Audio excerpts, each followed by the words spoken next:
John 15 verse 15. I no longer call you servants. ഞാൻ ഇനി നിങ്ങളെ ആരെയും എൻ്റെ ജോലിക്കാരനായിട്ട് എന്ന് വിളിക്കത്തില്ല. മലയാളം എന്താ പറയുന്നത്?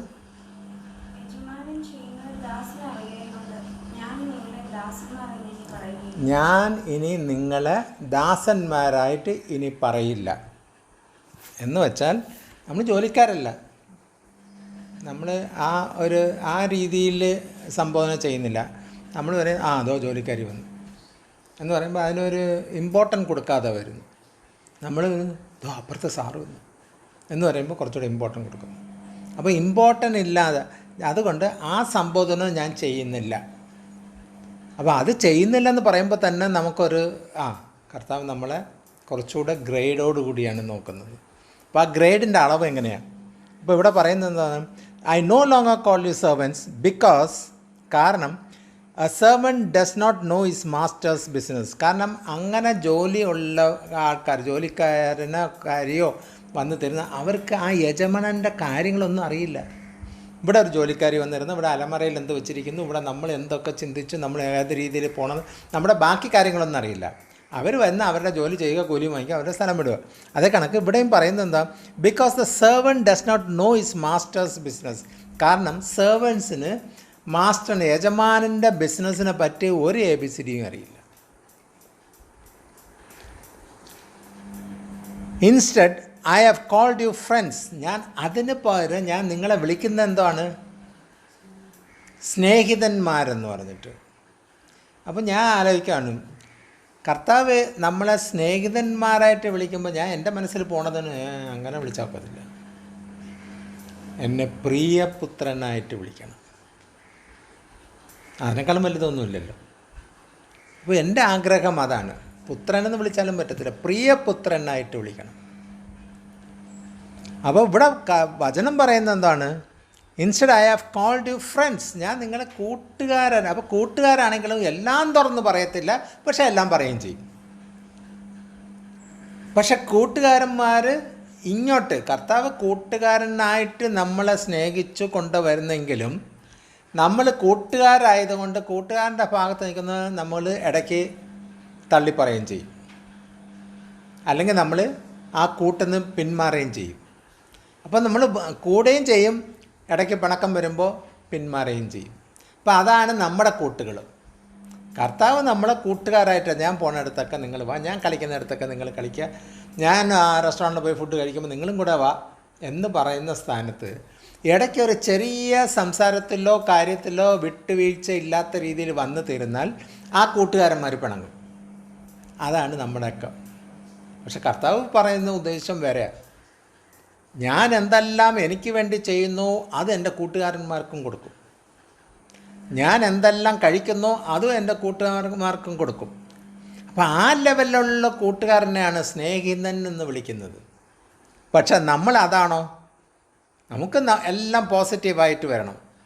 കർത്താവിന് കിട്ടുന്ന മുഴുക്കേ എനിക്ക് കിട്ടണം, കർത്താവിന് കിട്ടുന്ന നന്മകളും ഇതെല്ലാം പിതാവിൽ നിന്നും കിട്ടുന്ന മുഴുക്കേ എനിക്ക് കിട്ടണം എന്ന് പറയുമ്പോൾ കർത്താവ് തരാൻ തയ്യാറാണ്. പക്ഷെ നമ്മൾ അത് വാങ്ങിച്ചിട്ട് ആ കർത്താവ് തരുന്നത് എങ്ങനെ ഉപയോഗിക്കണമെന്ന് നമുക്കറിഞ്ഞൂടാ. അത് ഉപയോഗിക്കാതെ വരുമ്പോഴാണ് അവിടെ ഒരു ഗ്യാപ്പ് വരുന്നത്, ഒരു നീരസം വരുന്നത്. അപ്പോൾ ഇതാണ് നമ്മുടെ കൂട്ടുകാരൻ, സ്നേഹിതൻ എന്ന് പറഞ്ഞ് തിരഞ്ഞെടുത്ത് തരുമ്പോഴുള്ള പ്രോബ്ലംസ്. അപ്പോൾ നമ്മൾ സ്നേഹിതനെ തിരഞ്ഞെടുക്കുമ്പോൾ ആരെ തിരഞ്ഞെടുക്കുന്നത് നമ്മൾ അറിയണം. നമ്മൾ ഇവിടെ ലോകത്തിലുള്ള അല്ലെങ്കിൽ ഒരു സ്ഥാപനത്തിലുള്ള മുതലാളിയല്ല തിരഞ്ഞെടുത്തത്, അല്ലെങ്കിൽ ഒരു രാഷ്ട്രീയക്കാരനല്ല തിരഞ്ഞെടുത്തത്, അല്ലെങ്കിൽ ലോകത്തിലുള്ള നേതാക്കന്മാരൊന്നും അല്ല തിരഞ്ഞെടുത്തത്. നമ്മുടെ ദൈവത്തിൻ്റെ പുത്രനായ മനുഷ്യനായിട്ട് ഈ ഭൂമിയിൽ വന്ന് തീർന്ന ആ യേശുവാണ് നമ്മളെ തിരഞ്ഞെടുക്കുന്നത്. അപ്പോൾ ആ തിരഞ്ഞെടുക്കുമ്പോൾ നമുക്ക് എത്രമാത്രം സന്തോഷം. നമുക്ക് നിസ്സാരം ഒരു സ്ഥലത്ത് പോകുമ്പോൾ ഒരു ചെറിയൊരു ജോലി കിട്ടിയപ്പോൾ ഭയങ്കര സന്തോഷമാണ്. അപ്പോൾ സന്തോഷം ജോലി കിട്ടിയത് കൊണ്ടാണോ? അല്ല. 30 ദിവസം കഴിയുമ്പോൾ എനിക്ക് നോട്ടുകൾ എണ്ണിത്തരും, ആ സന്തോഷമാണ്. പക്ഷെ ഇവിടെ യേശു നമ്മളെ വിളിക്കുമ്പോൾ നമ്മളെ സ്നേഹിതനെന്ന് പറഞ്ഞ് വിളിക്കുമ്പോൾ നമ്മൾ അതിൻ്റെ അർത്ഥവും ആഴം മനസ്സിലാക്കി തരുന്ന വെറും കുറച്ച് നോട്ടല്ല എണ്ണി തരുന്നത്.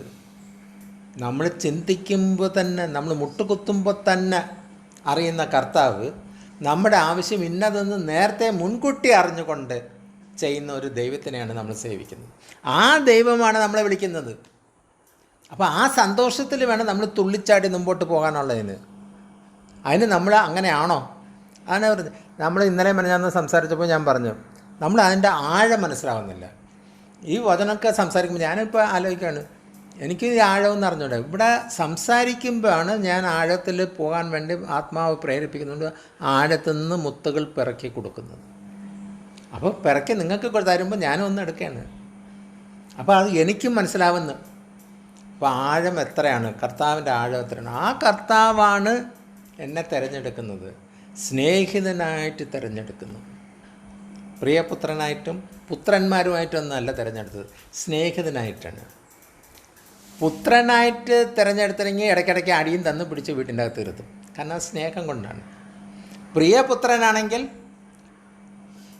അൺവാണ്ടഡ് ആൾക്കാരുടെ ഇടയിൽ മിങ്കിൾ ചെയ്യാൻ പോലും വിടത്തില്ല. നീ അവിടെ പോയാൽ നീ നശിക്കും, നീ അവിടെ പോകണ്ട.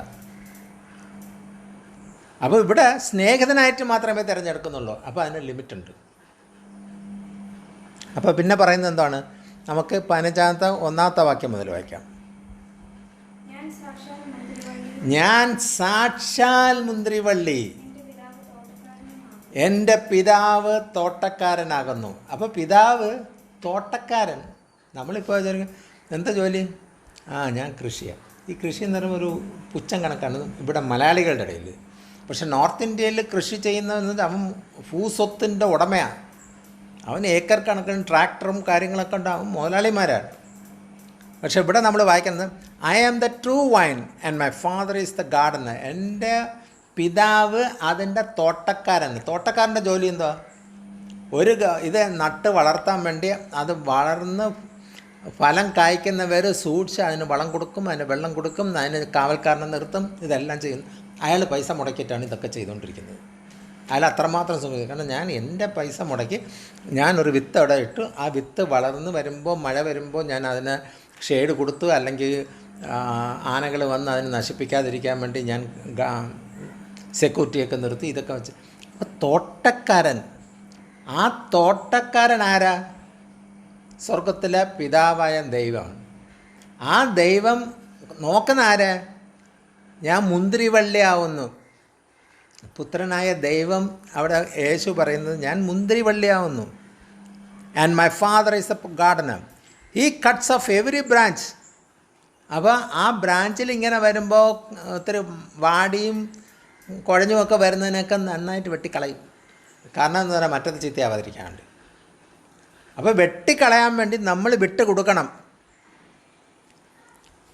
He cuts off every branches in me that bears no fruit. കാരണം ആ ബ്രാഞ്ച് അവിടെ വച്ചിട്ട് അതിന് ഫ്രൂട്ട്സ് ഒന്നും ഉണ്ടാവത്തില്ല, അതിന് വെട്ടിക്കളയും. While every branch that does not bear fruit he prunes so that it will be even more fruitful. ആ മലയാളം വായിച്ചേ.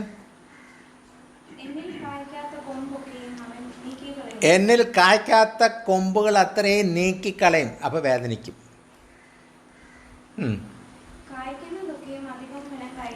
കായ്ച്ചു കൊണ്ടിരിക്കുന്നതിനേക്കം അധികം ഫലം കായ്ക്കാൻ വേണ്ടി അത് വീണ്ടും ചെത്തി വെടിപ്പാക്കിയിരിക്കുന്നു. ആ ചെത്തി ആ പഴയത് മുറിക്കാൻ കളഞ്ഞു തരുന്ന അവിടെ പുതിയത് വളർത്താൻ വേണ്ടി അവിടെ വെടിപ്പാക്കുന്നു.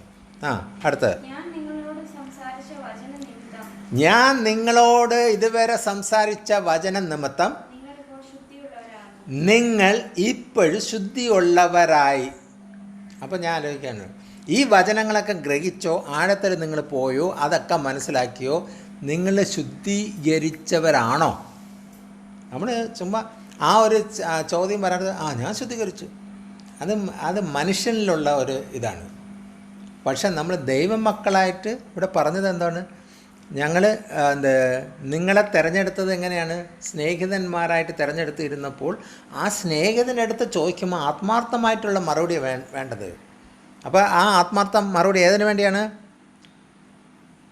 While every branch that does not, നിങ്ങൾ യു ആർ ഓൾറെഡി ക്ലീൻ നിങ്ങളെ ശുദ്ധീകരിച്ചിരിക്കുന്നു. കാരണം ഞാൻ പിതാവിൽ നിന്ന് വാങ്ങിച്ച വചനങ്ങളെ മുഴുക്കെ നിങ്ങൾക്ക് തന്ന് പഠിപ്പിച്ച്, നിങ്ങൾ നേർവഴി പോകാതെ ഇരുന്നപ്പോൾ വചനം കേട്ട് നിങ്ങളെ വചനത്തിൻ്റെ സത്യം മനസ്സിലായപ്പോൾ മനസ്സിലായി ഞാൻ ഇപ്പോൾ പോയിക്കൊണ്ടിരിക്കുന്ന വഴി തെറ്റാണ്. അപ്പോൾ നിങ്ങൾ എന്ത് ചെയ്യും? നേർവഴിക്ക് വരുന്നത്. അത് എന്ത് കാരണം? വചനം കാരണം. ആ വചനം എവിടെ നിന്ന് കിട്ടി? പുത്രനായ ദൈവം അത് നമുക്ക് പഠിപ്പിച്ച് തന്നത്.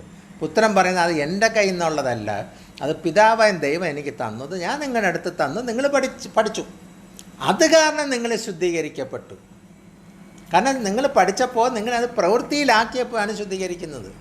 നിങ്ങൾ ചുമ്മാ കേട്ടോണ്ട് ഈ ചെവി കൊണ്ട് കേട്ടിട്ട് ഈ ചെവി കൂടെ കളയുന്നത് കണക്കല്ല. നിങ്ങളത് കേട്ട് നിങ്ങളുടെ ഉള്ളിൽ ഗ്രഹിച്ചപ്പോൾ നിങ്ങൾ ശുദ്ധീകരിക്കപ്പെടുന്നു. ആ ശുദ്ധീകരിക്കപ്പെട്ട് തീരുമ്പോൾ നിങ്ങൾ ആ വചനം കേട്ടപ്പോൾ നിങ്ങൾ ആ വചനത്തിൽ കൂടെ നടക്കാൻ വേണ്ടി ശ്രമിക്കുന്നു. ആ വചനം ശ്രമം നടത്തിയാൽ പറ്റില്ല, വചനത്തിൽ നടന്നു തുടങ്ങുമ്പോഴാണ് ഫലം കായ്ക്കുള്ളൂ. അപ്പോൾ അത് നടന്നു തുടങ്ങണമെങ്കിൽ എന്ത് ചെയ്യണം? ഈ പറയുന്ന പിതാവ് വേണ്ടാത്തൊക്കെ വെട്ടിക്കളഞ്ഞുകൊണ്ടിരിക്കും. അതിൻ്റെ തുടക്കം വേണ്ടാത്തത് നല്ല ഷേപ്പാക്കി ചെത്തിക്കളയും, എന്നാലേ പുതിയത് വരുള്ളൂ. അപ്പോൾ പുതിയത് വരാനടുത്ത് എന്താ? ഇടയ്ക്കിടയ്ക്ക് നമുക്ക് ഒരു കൊട്ടും വെട്ടും തട്ടും ഒക്കെ തരുമ്പോഴാണ് നമ്മൾ വേദനയും അസുഖവും കാര്യങ്ങളും സങ്കടവും ഒക്കെ വരുന്നത്. അതിനൊക്കെ ചെത്തിക്കളയുന്നതിൻ്റെ സമയമാണ്. ആ ചെത്തിക്കള നമുക്ക് ഒരു അസുഖം വന്ന് തീരുന്നപ്പോൾ നമുക്ക് വേദന എടുത്തു, അയ്യോ ഇതൊന്നും ടാബ്ലറ്റ് കഴിച്ചിട്ടും പറ്റത്തില്ല, ആശുപത്രി പോയിട്ടും പറ്റും, ഇത്ര രൂപ ചിലവായി എന്നൊക്കെ പറഞ്ഞുകൊണ്ടിരിക്കുന്ന സമയത്ത് അപ്പോഴും കർത്താവ് ചെത്തിക്കൊണ്ടിരിക്കുന്നു. അപ്പോൾ ചില ചെത്തൽ ഒത്തിരി വേദന കൂടും. കാരണം അവരെ കൊണ്ട് എനിക്ക് കൂടുതൽ കാര്യം ചെയ്യാനുണ്ട്. അതുകൊണ്ട് ഇത് വച്ച് ചെറുതായിട്ട് ചെത്തിക്കൊണ്ട് നേരം വിളക്കും.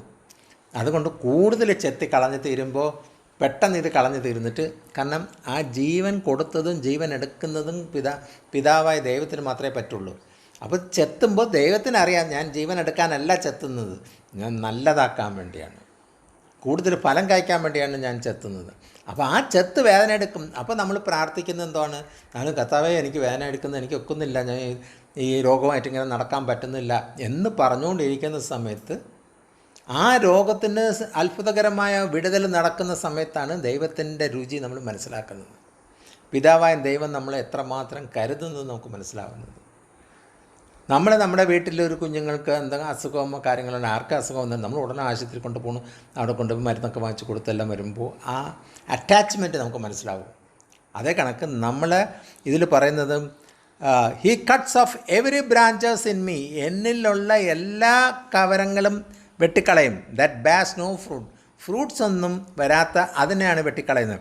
While every branch that does bear fruit he prunes them, അതിനെ വൃത്തിയാക്കി ശരിയാക്കി എടുക്കും. So that it will be even more fruitful, നേരത്തെ ഫലം കായ്ച്ചതിനേക്കാളും അധികം ഫലം കായ്ക്കും. ഇപ്പം നമ്മൾ ഇതുവരെ ചെയ്തുകൊണ്ടിരുന്ന സാക്ഷ്യം, നമ്മൾ കർത്താവ് കഴിഞ്ഞ ആഴ്ച നല്ലവനും വല്ലവനുമായിരുന്നു എന്നൊക്കെ പറഞ്ഞിട്ട് നമ്മൾ ആ സാക്ഷ്യം പറഞ്ഞുകൊണ്ടിരുന്നു. ആ തുടക്കത്തിൽ കിട്ടുമ്പോൾ അതിൽ ഫലമൊന്നുമില്ല, ചെറുതായിട്ട് എന്തോ വന്നു നമ്മളാ പറഞ്ഞത്. പിന്നീട് അധിക ഫലം കായ്ക്കുന്നതെന്ന് പറയുമ്പോൾ എന്തുവാ, നമ്മൾ ആ സംസാരം കേട്ടോണ്ടിരിക്കും, വചനമൊക്കെ മനസ്സിലാക്കി തുടങ്ങി, വചനത്തിന് ആഴങ്ങളൊക്കെ മനസ്സിലാക്കി തുടങ്ങുന്നത് അപ്പോഴാണ് നമ്മുടെ ജീവിതമായിട്ട് കമ്പാരിസൺ തുടങ്ങുന്ന സമയത്ത് നമുക്കറിയാം, ഓ ഇത്രമാത്രം കർത്താവ് എനിക്ക് ചെയ്തോ എന്ന് പറയുമ്പോൾ നമ്മൾ ഫലം കൂടുതൽ കായ്ക്കുന്നതാണ്. നമ്മളത് പ്രവൃത്തിയിൽ നമ്മൾ മറ്റൊരിടത്തും പറയുന്നു, എനിക്ക് ഇങ്ങനെയൊക്കെ സംഭവിച്ചു, നിങ്ങളും ആയിക്കോട്ടെ. കാരണം നമ്മൾ പറയുന്ന ഒരു സാക്ഷി മറ്റൊരു സാക്ഷിയെ ഉളവാക്കുന്നു എന്ന് പറഞ്ഞാൽ ഉളവാവാൻ വേണ്ടിയുള്ള കാര്യം നിങ്ങളുടെ നാവെന്ന് വരണം. എൻ്റെ നാവെന്ന് വരുന്നത് മറ്റുള്ളവർക്ക് ഉളവാവുകയാണെങ്കിൽ ഞാൻ ജയിച്ചു. കാരണം അത് ഫലം കൂടുതൽ കായ്ക്കുന്നു. ചിലവരത് എടുക്കുന്നില്ല, അവർ തള്ളപ്പെട്ട ഇതിലായിരിക്കും, അവർക്ക് കേൾക്കാനത്. കാരണം ഇതിൻ്റെ അകത്ത് കളകളും വളരും. ആ കളകൾ ഉള്ള കൂട്ടത്തിൽ ഞാൻ പെടരുത്, ഞാൻ പ്രാപിക്കുന്ന കൂട്ടത്തിൽ പെടണം. അപ്പോൾ എന്ത് വചനം പറഞ്ഞാലും, അപ്പോൾ എല്ലാവരും വചനം പറയും, പിശാചും വചനം പറയും. അപ്പോൾ പിശാച് വചനം പറഞ്ഞാൽ പിശാച് പറയുന്ന വചനം എടുക്കേണ്ട കാര്യമില്ല. പിശാച് വന്ന് കർത്താവ് എഴുതി വെച്ച വചനമാണ് പിശാച് പറഞ്ഞത്,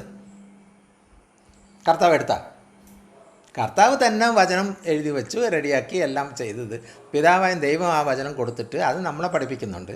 ആ വചനം തന്നെ പിശാച് നമ്മുടെ അടുത്ത് പറഞ്ഞപ്പോൾ കർത്താവ് എടുത്തില്ല. അപ്പോൾ തിരിച്ചറിയണം ആര് പറയുന്ന വചനം എടുക്കേണ്ടത്. പിശാചിൻ്റെ ചിന്തയും മണ്ഡലം ആ ഒരു അനോയിൻറ്റിങ്, പിശാചിൻ്റെ അനോയിൻറ്റിങ്ങും വെച്ചുകൊണ്ടിരിക്കുന്നവൻ വചനത്തിൽ തന്നെ സംസാരിക്കും. അല്ലാതെ അവൻ പുതിയ കാര്യമൊന്നും സംസാരിക്കേണ്ട കാര്യമില്ല, വചനം തന്നെ സംസാരിക്കും. അത് തിരിച്ചറിയണം. അപ്പോൾ തിരിച്ചറിയാൻ വേണ്ടിയാണ് നമ്മൾ എപ്പോഴും പറയുന്നത് ആ പരിശുദ്ധാത്മാവിനെ പ്രാപിക്കണം. അതിന് വിവേചന വരം ഉണ്ടാവണം, എന്നാലേ തിരിച്ചറിയാൻ പറ്റുള്ളൂ. എല്ലാവരും വചനം തന്നെ സംസാരിക്കും. നമ്മൾ എപ്പോഴും പറയുന്നത്, നമ്മൾ സഭയിലൊക്കെ പാസ്റ്റർമാരും അല്ലെങ്കിൽ വിശ്വാസികളെ കഴിഞ്ഞിട്ട് വചനമാണ് സംസാരിക്കുന്നത്, അവർ വചനമല്ലേ പറയുന്നത്. പക്ഷേ വിവേചനം വരാനുള്ളവർക്ക് തിരിച്ചറിയാൻ പറ്റും, അവൻ ആത്മാവിൽ, ദൈവത്തിൻ്റെ ആത്മാവിലാണോ സംസാരിക്കുന്നത് അതോ ദുരാത്മാവിൻ്റെ ഇതിലാണ് സംസാരിക്കുന്നത്, നമുക്ക് വ്യക്തമായിട്ട് തിരിച്ചറിയാം. അതുകൊണ്ടാണ് ചില സമയത്ത് വചനങ്ങൾ സംസാരിക്കുമ്പോൾ ഞാൻ പറയുന്നത് അത് ശരിയല്ല, അത് വചനമല്ലേ, ശരിയല്ല. കാരണം പിശാച് അതേ വചനം തന്നെ സംസാരിച്ചപ്പോൾ കർത്താവ് തിരിച്ച് മറുപടി പറഞ്ഞത് എന്താണ്? വചനത്തിൽ നിന്നുകൊണ്ട് തന്നെയാണ്. അപ്പോൾ രണ്ടുപേരും വചനം പറയുമ്പോൾ ഈ രണ്ട് വചനവും എവിടെന്നാ? പിതാവാൻ ദൈവം കൊടുത്തതല്ലേ, അതല്ലേ കർത്താവ് നമ്മളെ പഠിപ്പിക്കുന്നത്.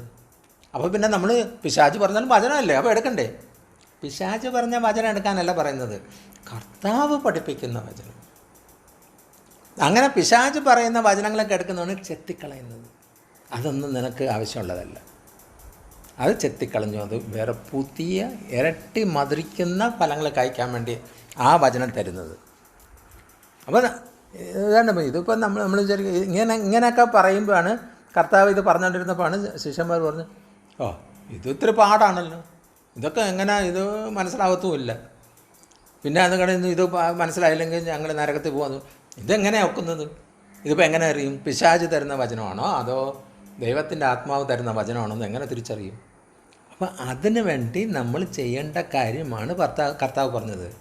നിങ്ങൾ മറ്റൊരു കാര്യത്തിന് വേണ്ടി കാത്തിരിപ്പിൻ, അത് കാത്തിരുന്ന് യാചിക്കണം, അത് കാത്തിരുന്ന് കെഞ്ചി ചോദിക്കണം. അത് കിട്ടിയതിന് ശേഷമേ നിങ്ങൾക്ക് ഈ ഭൂമിയിൽ പോകാൻ പറ്റുള്ളൂ. കാരണം ഈ ഭൂമിയൊക്കെ ചെന്നായ്ക്കളുടെ നാടാണ്. അവൻ്റെ ഉള്ളിൽ അവൻ ചിരിക്കുമ്പോഴും ഉള്ളിൽ എന്ത് ചിന്ത ഇരിക്കുന്നത് തിരിച്ചറിയണമെങ്കിൽ നമുക്ക് ഈ ആത്മാവ് വന്നാലേ തിരിച്ചറിയാൻ പറ്റുള്ളൂ.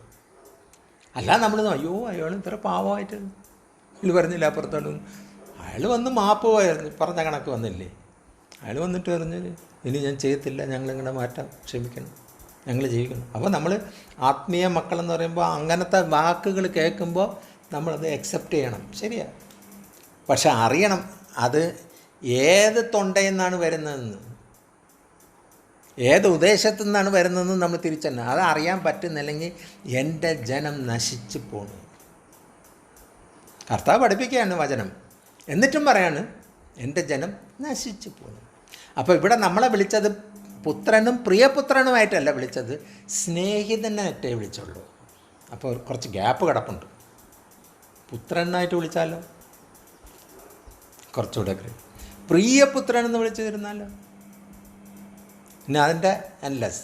പിന്നെ അതിനേക്കാളും വലുത് വേണമെന്ന് പറഞ്ഞത് സെബത്തി സഹോദരിയുടെ 2 മക്കളെ, നീ രാജ്യത്വം പ്രാപിച്ചു വരുമ്പോൾ ഇടതും വലതും എൻ്റെ 2 മക്കളെ, പാർഷ്യാലിറ്റി, അതിൻ്റെ മുകളിൽ പോകാൻ പറ്റത്തില്ല. അത് എനിക്കുള്ളതല്ല, പിതാവായ ദൈവം നിശ്ചയിച്ച് വച്ചിരിക്കുന്നതാണ്. അത് അവിടെ ആരെ കൊണ്ട് നിർത്തണമെന്ന് അത് എനിക്ക് തീരുമാനിക്കാൻ പറ്റത്തില്ല. അപ്പോൾ കർത്താവിൻ്റെ അടുത്ത് എന്ത് ചോദിച്ചാലും തരും. ഇത് ചോദിച്ചപ്പോൾ തരുന്നില്ല. അതാണ് ചോദിക്കുന്നത് എന്താണെന്ന് അറിയണം, കർത്താവിന് ചെയ്യാൻ പറ്റുന്നതെന്ന് അറിയണം. കർത്താവ് പറഞ്ഞതൊക്കെ എവിടെ?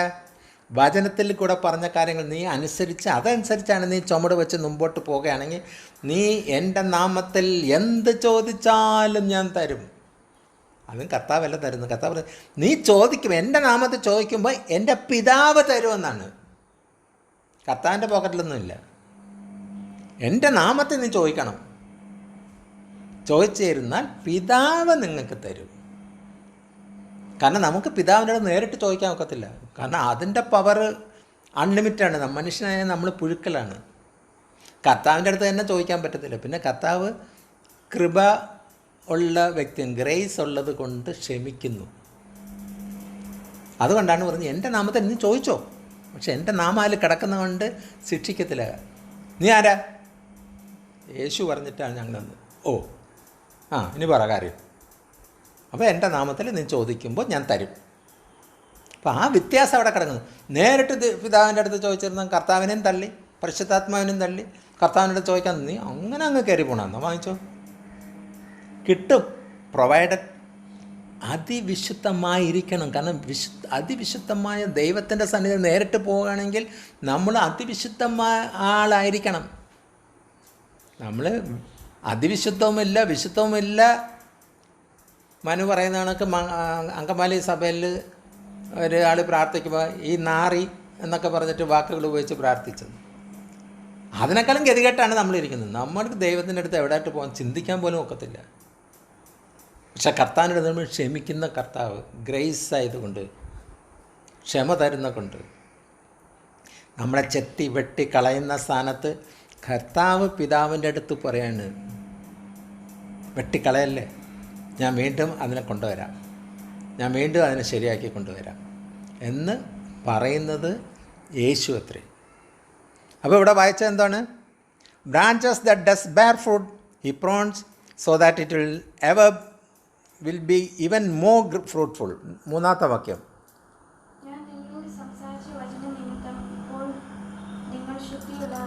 ഞാൻ നിങ്ങളുടെ അടുത്ത് സംസാരിച്ച വചന നിമിത്തം നിങ്ങൾ ശുദ്ധിയുള്ളവരായിരിക്കുന്നു. അപ്പോൾ കർത്താവ് അത് പറയുമ്പോൾ, നമ്മുടെ അടുത്ത് പറഞ്ഞുകൊണ്ടിരിക്കുമ്പോൾ, അവിടെ അന്ന് പറഞ്ഞുകൊണ്ടിരിക്കുന്ന സമയത്ത് കർത്താവ് സംസാരിച്ച വചനം അത് ജീവനുള്ളതാണ്, അതിനെ തുടിപ്പിക്കുന്നതാണ്, തുള്ളുന്നതാണ്, അതിന് സ്പർശനം, അതിന് മൂവ്മെൻ്റ് ഉണ്ട്. ആ ജീവനുള്ള വചനം കേട്ടോണ്ടിരിക്കുമ്പോൾ തന്നെ അപ്പം തന്നെ അവരുടെ ഇതിൽ ഗ്രഹിച്ചുകൊണ്ടിരിക്കുകയാണ്. കാരണം അവർ വന്നിരിക്കുന്നത് എന്തിനാ? ആഗ്രഹത്തോട് കൊതിയോടുകൂടി വന്നിരുന്നിട്ട് അത് പ്രാപിക്കണമെന്നുള്ള ചിന്തയിലാണ് വന്നിരിക്കുന്നത്. നമ്മൾ എല്ലാ സൺഡേയും വന്നിരിക്കുന്നു, എല്ലാ സാറ്റർഡേയും വന്നിരിപ്പുണ്ട്. നമ്മൾ പ്രാപിക്കാനല്ല, എന്തോ ഒരു ചടങ്ങിന് വേണ്ടി. അപ്പോൾ അവിടെ വന്നിരിക്കുമ്പോൾ, അങ്ങനെ വന്നിരിക്കുമ്പോൾ നിങ്ങൾക്കൊന്നും പ്രാപിക്കാൻ ഒക്കത്തില്ല. ഞാൻ ഇവിടെ ഇരിക്കുമ്പോൾ, ഞാൻ ശനിയാഴ്ച ഞായറാഴ്ച കട്ടിൽ നിന്ന് എണീക്കുമ്പോൾ ഉള്ളുകൊണ്ടും പ്രാർത്ഥിച്ചിട്ട് ഞാൻ പ്രാർത്ഥിക്കുന്നത് എന്താണ്? ഇന്ന് എനിക്ക് ദൈവത്തിന് സ്തുതിക്കാനുള്ള വചനങ്ങൾ തരണം. എന്ന് വെച്ചാൽ ആഴങ്ങളിൽ പോയി സംസാരിക്കാൻ എനിക്ക് പറ്റണം. ആ വചനങ്ങൾ തരണം.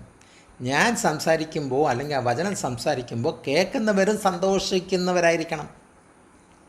അവർക്കും ഗ്രഹിക്കാനുള്ള കൃപ കൊടുക്കണം. അവരുടെ നാവെന്ന് നന്ദിയെന്ന് നിൻ്റെ അടുത്ത് പറയണം.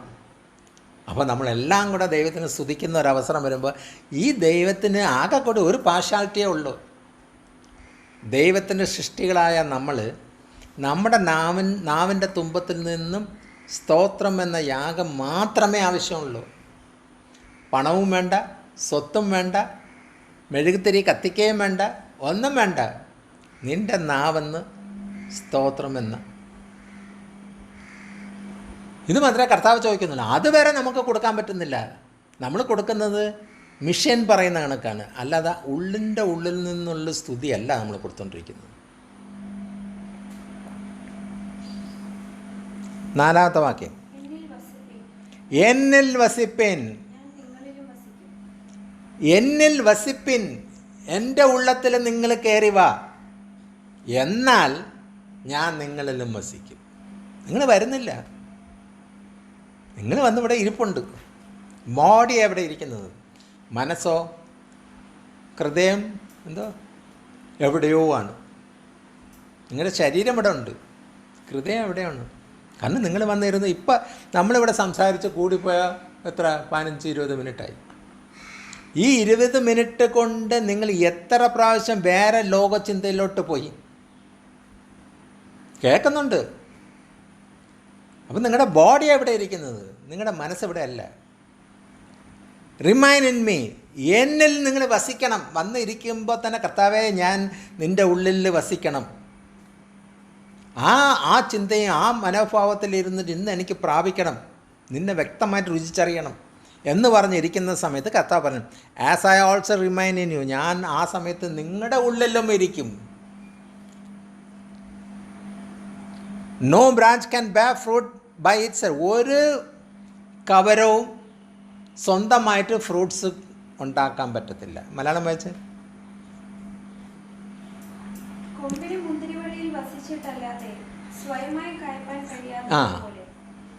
കൊമ്പിന് മുന്തിരി വള്ളിയിൽ വസിക്കാതെ അത് സ്വയമായിട്ട് കായ്ക്കാൻ പറ്റത്തില്ല. അപ്പോൾ നമുക്ക് സ്വയം ഫലം വേണമെങ്കിൽ നമ്മൾ കർത്താവിൻ്റെ ഉള്ളിൽ റിമൈൻ ഇൻ മീ, എന്നിൽ നീ വസിക്കുക, എന്നാലേ നിനക്ക് ഫലം കായ്ക്കാൻ പറ്റുള്ളൂ. കാരണം എന്നിൽ നീ ഇരിക്കുമ്പോൾ ഞാൻ നിന്നിലിരിക്കുകയാണ്. അപ്പോൾ ഞാൻ നിന്നിലിരിക്കുന്നതുകൊണ്ട് ഫലം വരും. അപ്പം നമ്മുടെ അത്ഭുതവും അടയാളം പ്രവചനവും കാര്യങ്ങളും എല്ലാം വരുന്നത് എങ്ങനെയാണ്? ഉള്ളിൽ ദൈവത്തിൻ്റെ പരിശുദ്ധാത്മാവ് ഇരിക്കുന്ന കൊണ്ടാണ് നമുക്കതൊക്കെ സംഭവിക്കുന്നത്. അപ്പം നമ്മൾ കർത്താവിൻ്റെ ഉള്ളിലിരിക്കുമ്പോൾ, കർത്താവ് നമ്മുടെ ഉള്ളിൽ വരുമ്പോൾ എന്ന് പറഞ്ഞാൽ പരിശുദ്ധാത്മാവിനാൽ ഇരിക്കുന്നു. കാരണം ഈ ശരീരം മൺകൂടാരം ദൈവത്തിൻ്റെ ആലയം അത്രേ. അല്ലാതെ നമ്മൾ മനുഷ്യ ശരീരം എന്ന് പറഞ്ഞാൽ എൻ്റെ ഹാർട്ടുണ്ട് ഇതുണ്ട് എന്നെല്ലാം പറഞ്ഞിട്ട് കാര്യമൊന്നുമില്ല. അത് മൺകൂടാരം അത്രേ. അത് അകത്തിരിക്കുന്നതുകൊണ്ട് നമ്മൾ രക്തം കൊണ്ട് ഇങ്ങനെ ഇരിക്കുന്നു, ആ ജീവൻ തന്നിരിക്കുന്നുണ്ട്. പക്ഷെ അത് പുറത്ത് വന്നായിരുന്ന ആൾ ക്ലോസ്. പക്ഷെ അവർ പറയും, കർത്താവ് പറഞ്ഞത്, നിങ്ങൾ എൻ്റെ കൂടെ വന്നിരുന്ന ഞാൻ നിങ്ങളുടെ കൂടെ ഇരിക്കും. എന്നിട്ട് അത് പറയുന്നത്, no branches can bear fruit by its. ഒരു ബ്രാഞ്ചും അതിനെ സ്വന്തമായിട്ട് ഫ്രൂട്ട്സ് ഉണ്ടാക്കാൻ പറ്റത്തില്ല. It must remain in the vine. അത് വീഞ്ഞിൽ ഇരിക്കണം, ആ വൈനിലിരിക്കണം, ആ മരത്തിൻ്റെ ഫൗണ്ടേഷനിലിരിക്കണം.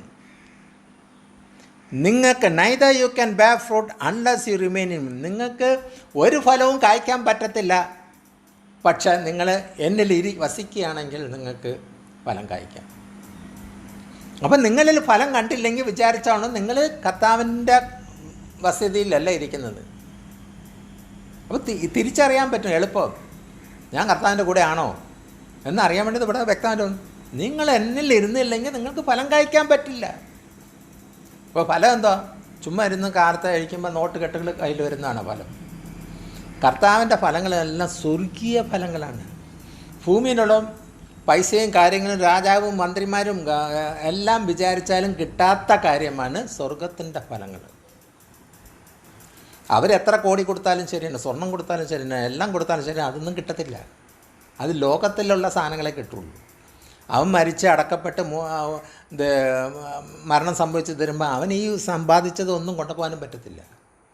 പക്ഷെ സ്വർഗത്തിൽ നിന്ന് പ്രാപിക്കുന്ന ആ ഫലമുണ്ടല്ലോ, ആ പരിശുദ്ധാത്മാവിൻ്റെ സാന്നിധ്യം മറ്റൊരു കാര്യത്തിന് അത് ഉള്ളത് കൊണ്ടാണ് നിനക്ക് സ്വർഗത്തിൽ പോകാൻ പറ്റുന്നത്. പണവും കൊടുക്കണ്ട. ചൈനയിലെവിടെയോ മധ്യാകാശത്തിൽ മധ്യാകാശത്ത് യൂണിവേഴ്സിൽ പോകാൻ വേണ്ടി, റോക്കറ്റിൽ പോകാൻ വേണ്ടി അവർ ടിക്കറ്റ് ബുക്ക് ചെയ്തിരിക്കുന്നു. 2.5 ലക്ഷം ഡോളർ ബുക്ക് ചെയ്ത്, പൈസയും കൊടുത്തൊക്കെ ബുക്ക് ചെയ്ത് ഒരു യാത്ര പോയിട്ട് വരാൻ വേണ്ടി. പക്ഷെ നമ്മളോ ഈ ആത്മാവിനെ പ്രാപിച്ച് തീരുന്ന ഫ്രീ ആയിട്ട് സ്വർഗരാജ്യത്തിൽ പോകും. അവർ ഇത്രയും കോടികൾ മുടക്കിയിട്ട് കർത്താവ് സൃഷ്ടിച്ച ചന്ദ്രനും ഗ്രഹങ്ങളിലും അതിൽ പോയിട്ട് തിരിച്ചു വരണം. കൂടുതൽ നാൾ അവിടെ നിൽക്കാൻ പറ്റത്തില്ല, ഓക്സിജനും ഇല്ല. ഞാൻ ആലോചിക്കുകയാണ്, ഇന്ന് ഞാൻ അവിടെ കൈ കഴുകിക്കൊണ്ടിരുന്നപ്പോൾ ഓക്സിജൻ തന്നത് കൊണ്ട്, ഫ്രീ ആയിട്ട് കർത്താവ് തന്നതുകൊണ്ട് നമ്മളൊക്കെ ഈ ഭൂമിയിലിരിക്കുന്നത്. ചന്ദ്രനിൽ അവിടെയൊക്കെ പോയിട്ട് ഓക്സിജൻ ഇല്ലാത്തതുകൊണ്ടാണ് ഈ സ്ഥാനം തുടങ്ങാത്തത്. അപ്പോൾ ഇപ്പോൾ നമ്മളൊരു രോഗം വന്നപ്പോൾ ഓക്സിജൻ്റെ വില മനസ്സിലായി. അപ്പോൾ ഞാൻ ആലോചിക്കുകയാണ്, ഇനി നിങ്ങൾ വീണ്ടും അനുസരിച്ചില്ലെങ്കിൽ ഇനി ചെയ്യാൻ പോണത് എന്താണ്? വെള്ളം നിർത്തലാക്കി. ഞാൻ ഇന്ന് കൈ കഴുകിക്കൊണ്ടിരുന്നപ്പോൾ ഈ വെള്ളമില്ലെന്ന് വെച്ചോ, അപ്പോൾ എന്തായിരിക്കും അവസ്ഥ? ഭൂമിയിൽ നിന്നാണ് വെള്ളം വരുന്നത്. ആഫ്രിക്കയെ എല്ലാവരും പുച്ഛമായിട്ട് പറഞ്ഞു. പക്ഷെ വെള്ളത്തിൻ്റെ ഉത്ഭവം നൈൽ നദി ആഫ്രിക്കയിലെ ഉഗാണ്ടയിലാണ് ഞാൻ പോയി കണ്ടത്. അവിടെ നിന്നാണ് വെള്ളം ഉണ്ടാകുന്നത്. അപ്പം ദൈവത്താൽ സംഭവിച്ചതാണ് ഇത്. അതിപ്പോഴും അവിടെ നിന്ന് വെള്ളം ഇങ്ങനെ പമ്പ് ചെയ്തുകൊണ്ടിരിക്കുന്നു. ആ വെള്ളം ഒന്ന് നിർത്തിയാലുള്ള അവസ്ഥ ഒന്ന് ചിന്തിച്ച് നോക്കിയേ. നമ്മൾ ബോട്ടിൽ വെള്ളം എന്ന് പറഞ്ഞാൽ അവർക്കും വെള്ളം കിട്ടിയാലാണ് ആ ബോട്ടിൽ വെള്ളം വരുന്നത്.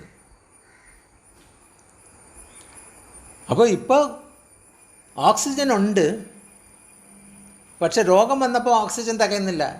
അവൻ ഈ ഓക്സിജൻ ഒക്കുന്നില്ല. ആർട്ടിഫിഷ്യൽ ഓക്സിജൻ കൊടുക്കേണ്ടി വന്നു. അപ്പോഴാണ് ഓക്സിജൻ്റെ വില അറിയുന്ന കണക്ക്. ഇനി വെള്ളം നിന്നാലുള്ള അവസ്ഥയൊന്ന് ആലോചിച്ച് നോക്കി. മരുഭൂമി കണക്ക് കിടക്കുന്ന ഒരവസ്ഥ വന്നിരുന്നു, വെള്ളമില്ല. ആ അവസ്ഥയൊന്നാണ്. കുടിക്കാൻ വെള്ളമില്ല, കുളിക്കാൻ വെള്ളമില്ല, ഒന്നിനും വെള്ളമില്ല. ജനം ഇനിയും തിരിഞ്ഞു വന്നില്ലെങ്കിൽ അയ്യോ കഷ്ടം. ഇനി വെള്ളമില്ലാത്ത സമയം വരും. ഇത് 10 ബാധ വിട്ടത് കണക്ക് പണ്ട് എന്തെങ്കിലും സംഭവിച്ച് കാണുമായിരിക്കും, എണ്ണം നമുക്കറിഞ്ഞൂടാ. ഇപ്പോഴിത് സംഭവിക്കുമ്പോൾ എത്രാമത്തെയാണെന്ന് നമുക്കറിഞ്ഞൂടാ. പക്ഷേ ഇതൊക്കെ ഒരു സൂചന മാത്രമാണ്. Remain in me as I also remain in you. No branches can bear fruit by itself. It must remain in the vine. Neither can you bear fruit unless you remain. നിങ്ങൾക്ക് എന്ത് വന്നാലും ശരി, നിങ്ങൾക്ക് ഫലം കായ്ക്കാൻ പറ്റത്തില്ല അൺലെസ് നിങ്ങൾ എന്നിൽ വസിക്കുകയാണെങ്കിൽ മാത്രം. അപ്പോൾ വ്യക്തമാക്കി വെട്ടി തുറന്ന് പറയാണ്. നിങ്ങൾ പ്രാർത്ഥിക്കുന്നുണ്ട്, ഉപവസിക്കുന്നുണ്ട്, വചനം വായിക്കുന്നുണ്ട്, ഇതെല്ലാം ചെയ്യുന്നുണ്ട്. പക്ഷെ എന്നിൽ നിങ്ങൾ വസിച്ചാലേ നിങ്ങൾക്ക് ഫലം കഴിക്കാൻ പറ്റുള്ളൂ. നിങ്ങൾക്ക് ഫ്രണ്ടിൽ കാണുന്ന തടസ്സങ്ങൾ, നിങ്ങളുടെ ആവശ്യം എന്താണ്, നിങ്ങൾ മുട്ടുകുത്തു മുമ്പേ ഞാൻ അറിയുന്നു. പിന്നെ അത് നടക്കാത്ത എന്ത്? നിങ്ങൾ എന്നിൽ വസിക്കുന്നില്ല. നിങ്ങൾ സ്നേഹിതനായിട്ട് അവിടെ അപ്പുറത്ത് ഇരിക്കുകയാണ്. ഇടയ്ക്കിടയ്ക്ക് പിണക്കവും പിരിപിരിപ്പും എല്ലാം ഉള്ളതുകൊണ്ടാണ്. 5-ാമത്തെ വാക്യം.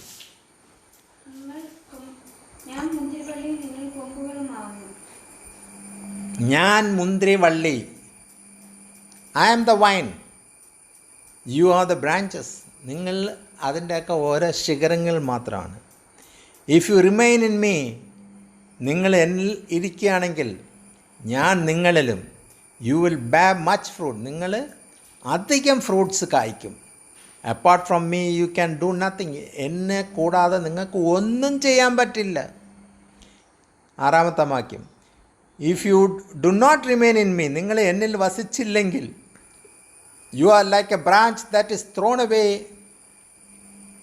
നിങ്ങൾ എന്നിൽ വസിച്ചില്ലെങ്കിൽ നിങ്ങളൊരു ബ്രാഞ്ച്, അത് കളഞ്ഞ ബ്രാഞ്ചിനെ കണക്ക് ഇരിക്കുന്നത്. ആ മലയാളം വെച്ച 6.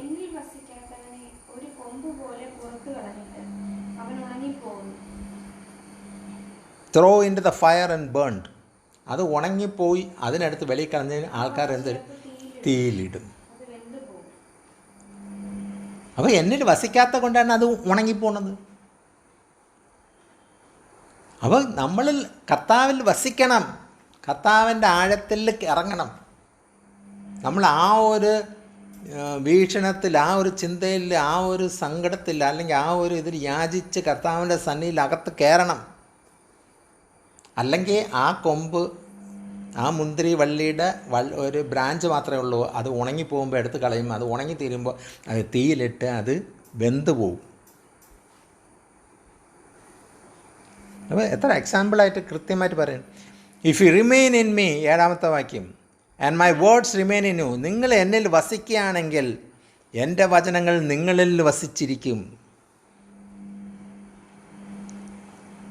If you remain in me and my words remain in you, ask whatever you wish. ഓ, 7-ാമത്തെ വാക്യം ഒന്നുകൂടെ വായിച്ചേ. നിങ്ങൾ എന്നിലും എൻ്റെ വചനം നിങ്ങളിലും വസിച്ചാൽ നിങ്ങൾ ഇച്ഛിക്കുന്ന എന്തെങ്കിലും അപേക്ഷിപ്പിൻ, അത് നിങ്ങൾക്ക് കിട്ടും. ആ പറയുന്നുണ്ട്, നിങ്ങൾ എന്നിലും ഞാൻ നിങ്ങളിലും വസിക്കുകയാണെങ്കിൽ, ആ വചനം നിങ്ങളിൽ വസിക്കുകയാണെങ്കിൽ, ആ വചനം നിങ്ങൾ പ്രവൃത്തിയിൽ നടത്തിക്കൊണ്ടിരിക്കുന്നെങ്കിൽ നിങ്ങൾ പറയേണ്ടത് എന്താണ്? If you remain in me and my words remain in you, എൻ്റെ വചനം നിങ്ങളുടെ ഉള്ളിൽ വസിക്കുകയാണെങ്കിൽ, എന്നിട്ട് പറയാം, ask whatever you wish, നിങ്ങൾ എന്ത് ആഗ്രഹം ഉണ്ടെങ്കിലും ചോദിച്ചോളൂ, and it will be done for you, അത് ഉറപ്പായിട്ട് നിങ്ങൾക്ക് ചെയ്ത് തരുമെന്നാണ്. അപ്പം നമ്മൾ ചോദിച്ചിരിക്കുന്നത് തരുന്നുമില്ല, നീണ്ടു പോകുന്നു. എന്തുകൊണ്ട്? കാരണം നമ്മൾ കർത്താവിൽ വസിക്കുന്നുമില്ല, കർത്താവിൻ്റെ വചനം നമ്മളിൽ വസിക്കുന്നുമില്ല. അങ്ങനെ രണ്ടും സംഭവിച്ചാലേ ആ സമയത്ത് നിങ്ങൾ എന്ത് ചോദിച്ചാലും ഞാൻ നിങ്ങൾക്ക് തരും. Remain in you, ask whatever you wish, നിങ്ങളുടെ ആഗ്രഹം, നിങ്ങളുടെ വിഷ് എന്താണെന്ന് നിങ്ങൾ ചോദിച്ചാലും it will be done for you, അത് നിങ്ങൾക്ക് വേണ്ടി ചെയ്ത് തന്നിരിക്കും. This is to my father's glory. ഇത് എന്തിനെന്നറിയാം? എട്ടാമത്തെ വാക്യം,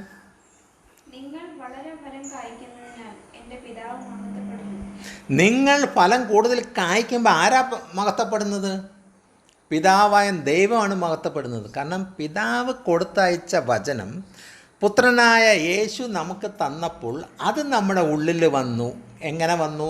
നമ്മൾ പുത്രനായ ദൈവത്തിൻ്റെ ഉള്ളിൽ ചെന്നപ്പോൾ അത് ആ വചനം ഒഴിക്കാൻ നമ്മളിൽ വന്നപ്പോൾ ആ വചനം ഗ്രഹിച്ചപ്പോൾ നമ്മൾ പ്രവർത്തിച്ച് തുടങ്ങിയപ്പോൾ ഫലം കായ്ക്കാൻ തുടങ്ങി. ഫലം കായ്ക്കാൻ തുടങ്ങി പിതാവായ ദൈവം സന്തോഷിക്കുന്നു. And it will be done for you. This is to my Father's glory. എൻ്റെ പിതാവായ ദൈവത്തിൻ്റെ ഗ്ലോറിക്ക് വേണ്ടി. That you bear much fruit. നിങ്ങൾ അധികം ഫലങ്ങൾ കായ്ക്കുന്നു. Showing yourself to be my disciples. അതിൽ വെച്ച് നിങ്ങൾ കാണിക്കുന്നത് എന്താണ്? എൻ്റെ ഡിസൈപ്പിളായിട്ടാണ് നിങ്ങൾ വരുന്നത്. നിങ്ങൾ അനുസരിച്ച് നടക്കുന്നു. അധികം ഫലം നിങ്ങൾ കായ്ച്ചുകൊണ്ടിരിക്കുന്നു. അപ്പോൾ നിങ്ങൾ എൻ്റെ ഡിസൈപ്പിളാകുന്നു. 9-ാമത്തെ വാക്യം, പിതാവ് എന്നെ സ്നേഹിക്കുന്ന പോലെ, സ്വർഗത്തിലിരിക്കുന്ന പിതാവ് ഒറ്റ വാക്ക് കൊണ്ട് ഭൂമിയും ജാലകളും എല്ലാം സൃഷ്ടിച്ച ആ പിതാവ് എന്നെ സ്നേഹിക്കുന്നു എന്ന് പുത്രനായ യേശു പറയുന്നു. എന്നെ സ്നേഹിക്കുന്നു. As the father has loved me, എന്നെ സ്നേഹിച്ച പോലെ. സോ ആഫ് ഐ ലവ്ഡ് യു, ഞാൻ അതുപോലെ നിങ്ങളെയും സ്നേഹിച്ചു. Now remain in my love, എൻ്റെ സ്നേഹത്തിൽ നിങ്ങളിരിക്കുക. ആ സ്നേഹത്തിൻ്റെ കൂമ്പാരത്തിലിരിക്കുക. അപ്പോൾ ദുഷ്ടാത്മാക്കളോ മറ്റുള്ളവരോ ഒന്നും കടന്നു വരത്തില്ല. കാരണം നമ്മൾ പിതാവിൻ്റെ സ്നേഹം പുത്രനിലിരിക്കുന്ന ആ സ്നേഹത്തിലാണ് നമ്മൾ കലർന്നിരിക്കുന്നതെങ്കിൽ മറ്റുള്ള ദുഷ്ടാത്മാവിൻ്റെ പ്രവൃത്തിയൊന്നും നമുക്ക് വരത്തില്ല. തടസ്സങ്ങളൊന്നും നമുക്ക് വരത്തില്ല. നമ്മൾ ആവശ്യമുള്ളത് ഇന്നതെന്ന് മുൻകൂട്ടി അറിയുന്ന കർത്താവ് വ്യക്തമായിട്ട് പറയാണ്, ഞാൻ നിങ്ങൾ എന്ത് ചോദിച്ചാലും തരും. That you bear much fruit, showing as the Father has loved me, I have loved you. Now remain in my love. If you keep my commands, നിങ്ങൾ എൻ്റെ കമാൻഡ്മെൻറ്റ്സ് ഏറ്റെടുത്തിട്ടുണ്ടെങ്കിൽ, you will remain in my love. നിങ്ങൾ എടുത്തിട്ടുണ്ടെങ്കിൽ നിങ്ങൾ എൻ്റെ സ്നേഹത്തിൽ നിങ്ങൾ ഇരിക്കും. Just as I have kept my father's commandments, എൻ്റെ പിതാവായ ദൈവത്തിൻ്റെ കമാൻഡ്മെൻറ്റ് ഞാൻ അനുസരിച്ചതുപോലെ. And remain in his love, അത് കാരണം ഞാൻ ആ സ്നേഹത്തിലാണ് മുങ്ങിയിരിക്കുന്നത്. അതൊക്കെ ഉണ്ടെങ്കിൽ നിങ്ങളും എൻ്റെ സ്നേഹത്തിൽ മുങ്ങിയിരിക്കണം. I have told you this so that my joy may be in you. 11-ാമത്തെ വാക്യം,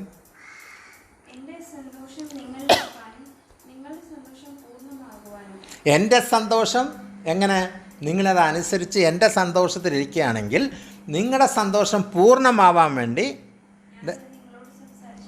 ഞാൻ നിങ്ങളുടെ അടുത്ത് സംസാരിച്ചിട്ടിരിക്കുന്നു. ഞാൻ പറഞ്ഞു, ഓർപ്പിച്ച് കഴിഞ്ഞു. ഞാനെല്ലാം പറയാനുള്ള പറഞ്ഞു. ഇനി ചെയ്തും ചെയ്യാത്തത് നിങ്ങളുടെ കാര്യമാണ്. മൈ കമാൻഡ്മെൻറ്റ് ഇസ് ദിസ്, എൻ്റെ കമാൻഡ്മെൻറ്റ് എന്താണ്? Love each other as I have loved. ഞാൻ സ്നേഹിച്ചതുപോലെ നിങ്ങൾ പരസ്പരം സ്നേഹത്തിൽ. സ്നേഹിതനെയാണ് വിളിച്ചത്. നമ്മൾ സ്നേഹിതന്മാരെന്ന് പറയുമ്പോൾ ആ സ്നേഹിതൻ എന്ന് പറയുന്നത് അതിലൊരു കാര്യം കൂടെ കിടപ്പുണ്ട്. അതിലൊരു ലവ്, സ്നേഹം കൂടെ കിടക്കുന്നതുകൊണ്ടാണ് ആ സംബോധന ചെയ്യുന്നത്, സ്നേഹിതൻ. അപ്പോൾ സ്നേഹിതന്മാരുടെ ഇതിൽ എല്ലാവരും പരസ്പരം കാണുമ്പോൾ സ്നേഹിച്ചു കൊണ്ടിരിക്കണം, നല്ലത് സംസാരിച്ചു കൊണ്ടിരിക്കണം, നല്ലത് പ്രവർത്തിച്ചു കൊണ്ടിരിക്കണം, നല്ലത് ചെയ്യാൻ വേണ്ടി മുമ്പോട്ട് സ്റ്റെപ്പ് വയ്ക്കണം. My commandment is this, love each other as I have loved you. 13-ാമത്തെ, സ്നേഹിതന്മാർക്ക് വേണ്ടി ജീവൻ കൊടുക്കുന്നതിനേക്കാളും അധികമായിട്ടുള്ള സ്നേഹം വേറെ ഇല്ല. എന്ന് വെച്ചാൽ അതെങ്ങനെയെന്നറിയാം, ചില സമയത്തൊക്കെ നമ്മൾ ഒരു കാര്യം ചെയ്യുമ്പോൾ നമ്മളൊരു സ്നേഹിതൻ അല്ലെങ്കിൽ നമ്മുടെ ഒരു അയൽവാസി അല്ലെങ്കിൽ നമ്മുടെ ഒരു കാര്യം അവർക്ക് വേണ്ടി നമുക്ക് പോകണ്ട, ഉണ്ടായിരിക്കാം, നമ്മൾ വെറുതെ അവിടെ ചെന്നിരുന്നാൽ ശരിയാവില്ല എന്ന് പറഞ്ഞു പോകുമ്പോൾ സ്നേഹിതൻ്റെ പ്രവൃത്തി അവിടെ നടക്കുന്നില്ല. എന്നെ കൊല്ലുന്നെങ്കിൽ കൊല്ലട്ടെ, എന്നെ പിടിച്ച് ജയിലിടുന്നെങ്കിൽ ഇട്ടോട്ട്, എന്നാൽ കഴിയുന്ന വിധത്തിൽ ആ വ്യക്തിയെ രക്ഷപ്പെടുത്താൻ പറ്റുമെങ്കിൽ നോക്കാം. അതാണ് സ്നേഹിതൻ. ജീവൻ വരെ പോയാലും എനിക്ക് കുഴപ്പമില്ല, ഞാൻ സ്നേഹിച്ച വ്യക്തിയുടെ അടുത്ത് അത് നന്മ പറയാൻ വേണ്ടി അല്ലെങ്കിൽ അതിനെ ശരിയാക്കാൻ വേണ്ടി പോണത്. പക്ഷെ ഇതിൽ വീണ്ടും ഞാൻ പറയാണ്, വചനത്തിലൊക്കെ ഒരു ആദ്യം തിരിച്ചറിയണം, പിശാചിനാലാണ് വചനം കൊണ്ടുവരുന്നത് അതോ ദൈവത്തിൻ്റെ ആത്മാവിനാണ് വചനം കൊണ്ടുവരുന്നത്, തിരിച്ചറിയണം. അപ്പോൾ നമ്മൾ സ്നേഹിതനെ സ്നേഹിക്കാൻ പോണത് അല്ലെങ്കിൽ അവർക്ക് വേണ്ടി ഒരു സപ്പോർട്ട് കൊടുക്കുക നമ്മൾ അറിഞ്ഞിരിക്കണം.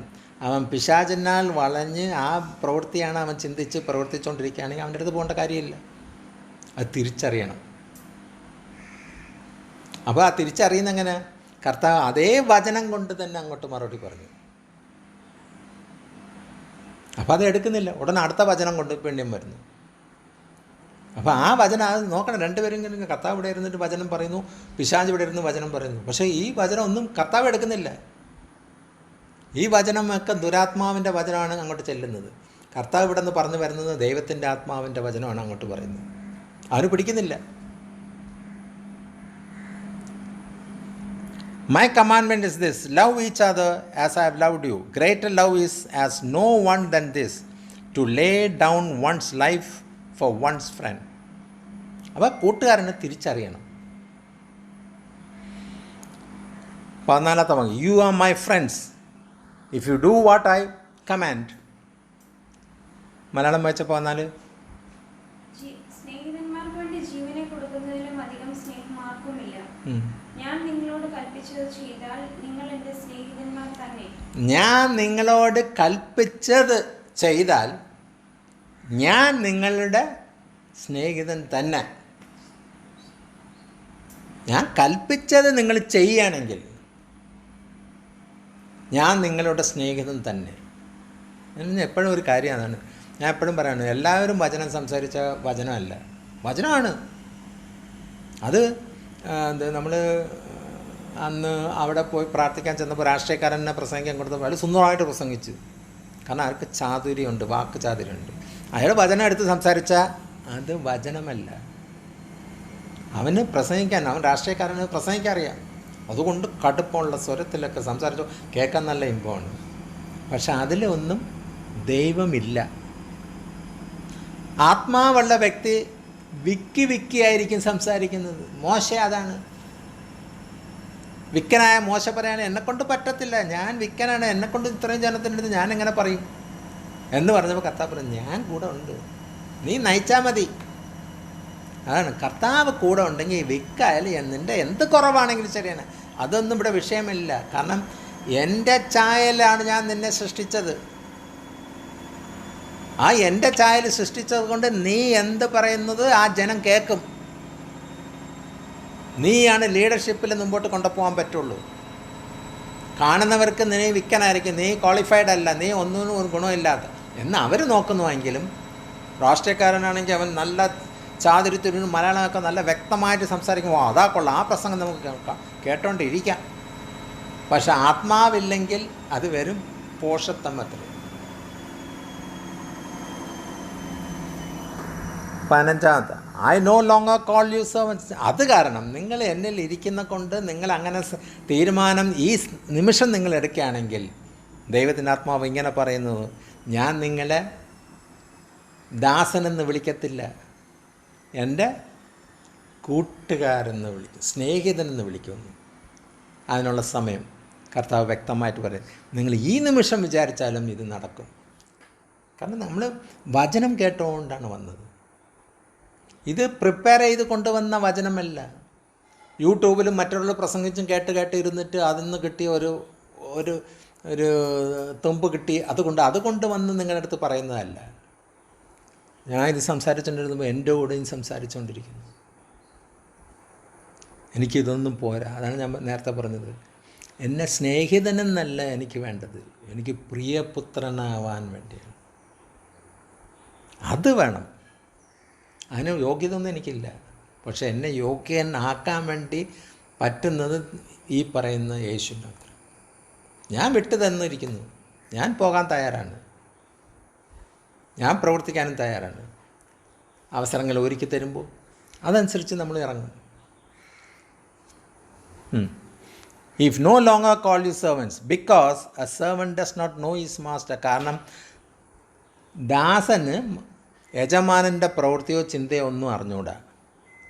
Instead I have called you friends. അതിന് ഞാൻ നിങ്ങളെ സ്നേഹിതന്മാരെന്ന് വിളിക്കുന്നു. For everything that I learn from my father. കാരണം പിതാവിൽ നിന്ന് ഞാൻ എന്തെല്ലാം പഠിച്ചതുണ്ട് I have made known to. അതെല്ലാം നിങ്ങളെ പഠിപ്പിച്ചു. അപ്പോൾ പിതാവിൽ നിന്നും പഠിച്ചത് മുഴുക്കുകയും കർത്താവ് പറയണം ഞാൻ നിങ്ങളെ പഠിപ്പിച്ചു. നമുക്ക് പറയാൻ പറ്റുമോ? ഇല്ലല്ല, പഠിപ്പിച്ചിട്ടില്ല. നമുക്ക് ആവശ്യത്തിന് അധികം തന്നു കഴിഞ്ഞു. 2000 വർഷത്തിന് മുമ്പേ ഉള്ള കഥ നമ്മൾ കേട്ടിട്ട് കാര്യമൊന്നുമില്ല. കർത്താവ് നമുക്ക് വചനത്തിൽ തന്നെ പറയുന്നുണ്ട്, കർത്താവ് ചെയ്ത ഒരുപാട് പ്രവൃത്തികളുണ്ട് ഇവിടെ എഴുതാനുണ്ട്. പക്ഷേ ഇത് മതി ജീവിക്കാൻ വേണ്ടി, നിങ്ങൾ ശരിയാവാൻ വേണ്ടി.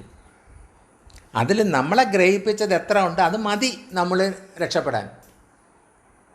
അല്ല, അയ്യോ ഞാൻ ബൈബിൾ കംപ്ലീറ്റ് വായിച്ചില്ലല്ലോ, അത് ഗ്രഹിച്ചില്ലല്ലോ, എന്നാലേ സ്വർഗത്തിൽ പോകും. ഇല്ല, നമുക്ക് പോകേണ്ടതെല്ലാം കൃത്യമായിട്ട് ഷോർട്ട് കട്ടായിട്ട് തന്നിട്ടുണ്ട്. നമുക്ക് പിന്നെ കൂടുതൽ പഠിക്കാൻ അവസരങ്ങൾ വരുന്നത് നമ്മൾ മറ്റുള്ളവർക്ക് ഷെയർ ചെയ്യുമ്പോൾ കുറച്ച് കാര്യങ്ങൾ അവർക്ക് പറഞ്ഞു കൊടുക്കേണ്ടി വരുന്നത് കൊണ്ട് അതൊക്കെ നമുക്ക് ഓർമ്മിപ്പിച്ച് തരുന്നു, പഠിപ്പിച്ച് തരുന്നു. Instead, I have called you friends, for everything that I have learned from my father, I have made known to you. 16ാമത്തെ വാക്യം. You did not choose me. നിങ്ങൾ ആരും എന്നെ തിരഞ്ഞെടുത്തതല്ല. സ്നേഹിതന്മാരും ഈ ലോകത്തിലുള്ള എല്ലായിടത്തും പറയുന്നത് നിങ്ങൾ എന്നെ തിരഞ്ഞെടുത്തതല്ല. ആണോ? ഞാൻ കത്തോലിക്ക സഭയിൽ നിന്ന്, ഞാൻ ഹിന്ദു എന്നൊക്കെ വന്ന് ഞാൻ കർത്താവിനെ തിരഞ്ഞെടുത്തു എന്ന് പറയുന്നത് തന്നെ പൊട്ടത്തനാണ്. ചിലർ കർത്താവ് എന്നെ വിളിച്ചു, കർത്താവ് എന്നെ തിരഞ്ഞെടുത്തു. നിങ്ങൾ എന്നെ തിരഞ്ഞെടുത്തിട്ടില്ല. ഇവിടെ പറയുന്നത് എന്താണ്? You did not choose me. നിങ്ങളല്ല തിരഞ്ഞെടുത്തത്. But I choose you and appointed you. പക്ഷെ ഞാൻ നിങ്ങളെ തിരഞ്ഞെടുത്തു. നിങ്ങളെ അപ്പോയിൻമെൻറ്റ് ലെറ്റർ വരെ തന്നു. നമ്മൾ ഒരിടത്ത് നിങ്ങൾ യേശു എന്നെ തിരഞ്ഞെടുത്തു. ഇവിടെ കർത്താവ് വ്യക്തമായിട്ട് പറയുന്നു, you not choose me but I choose you. പക്ഷെ ഞാൻ നിന്നെ തിരഞ്ഞെടുത്ത്. അതാണ് ഞാൻ പറഞ്ഞത്. നീയല്ല യേശുവിനെ തിരഞ്ഞെടുത്തത്. നമ്മൾ ഹിന്ദു മുസ്ലിം അല്ലെങ്കിൽ അവിടെ നിന്നിട്ട് യേശുവിൻ്റെ സാന്നിധ്യത്തിൽ വന്ന് തീർന്നിട്ട് നമ്മൾ ആരെങ്കിലും ചോദിക്കുമ്പോൾ നമ്മൾ പറയുന്നത് എന്താണ്? ഞാൻ യേശുവിനെ തിരഞ്ഞെടുത്തു, ആ പാത തിരഞ്ഞെടുത്തിട്ട് ഞാൻ പോയി. നീ ജനിക്കുന്ന മുമ്പേ ഞാൻ നിന്നെ കണ്ടിരിക്കുക. ഈ ജാതിയും മതമൊക്കെ ആരാ ഉണ്ടാക്കിയത്? നീ എന്നിട്ട് ആ സ്റ്റെപ്പിൽ നിന്ന് ഒരു സ്റ്റെപ്പ് ഇവിടെ വെച്ച് തീർന്നിട്ട് കർത്താവിൻ്റെ സന്നിധിയിൽ വന്നെന്ന് പറഞ്ഞു. ഇല്ല, നീ ഉറവാവുന്ന മുമ്പേ ഞാൻ നിന്നെ കണ്ടിരിക്കുന്നു. നമ്മൾ വിചാരിക്കും നമ്മൾ ആ ഇതിലാണ് ഞാൻ ഭാഗ്യത്തിന് ഞാൻ കർത്താവിനെ തിരഞ്ഞെടുത്തത്. എന്ത് ഭാഗ്യം, എന്ത് പൊട്ടത്തനം നീ പറയുന്നത്? കർത്താവ് നിന്നെ തിരഞ്ഞെടുത്തത് കൊണ്ടാണ് നിനക്ക് ഇങ്ങോട്ട് വരാൻ പറ്റിയത്. ഞാൻ നിന്നെ തിരഞ്ഞെടുത്തിരിക്കുന്നു, അല്ല നീയല്ല. എല്ലാം പിടികിട്ടുന്ന.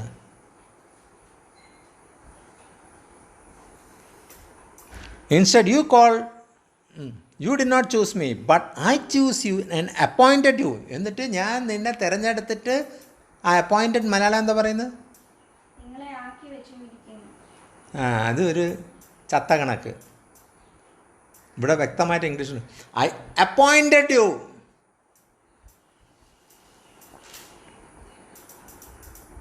So that you might go and bear fruit. ഞാൻ നിങ്ങളെ അപ്പോയിൻമെൻറ്റ് തന്നിരിക്കുന്നത് എന്തിന്? എന്നാൽ അപ്പോയിൻമെൻറ്റ് ലെറ്റർ ഉള്ളത് കൊണ്ട് എന്നാൽ നിങ്ങൾക്ക് പോയി അധികം ഫലം കായ്ക്കാൻ പറ്റുമെന്ന്. കാരണം ഞാൻ നിങ്ങളെ തിരഞ്ഞെടുത്തു, നിങ്ങളല്ല എന്നെ തിരഞ്ഞെടുത്തത്. ഞാൻ നിങ്ങളെ തിരഞ്ഞെടുത്ത് അപ്പോയിൻ്റ് ചെയ്തിട്ട് പറഞ്ഞ് പൊയ്ക്കോ അധികം ഫലം കായ്ക്കാൻ.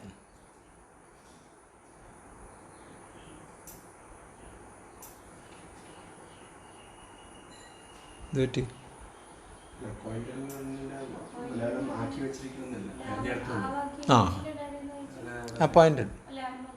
U did not choose me but I choose you and appointed U.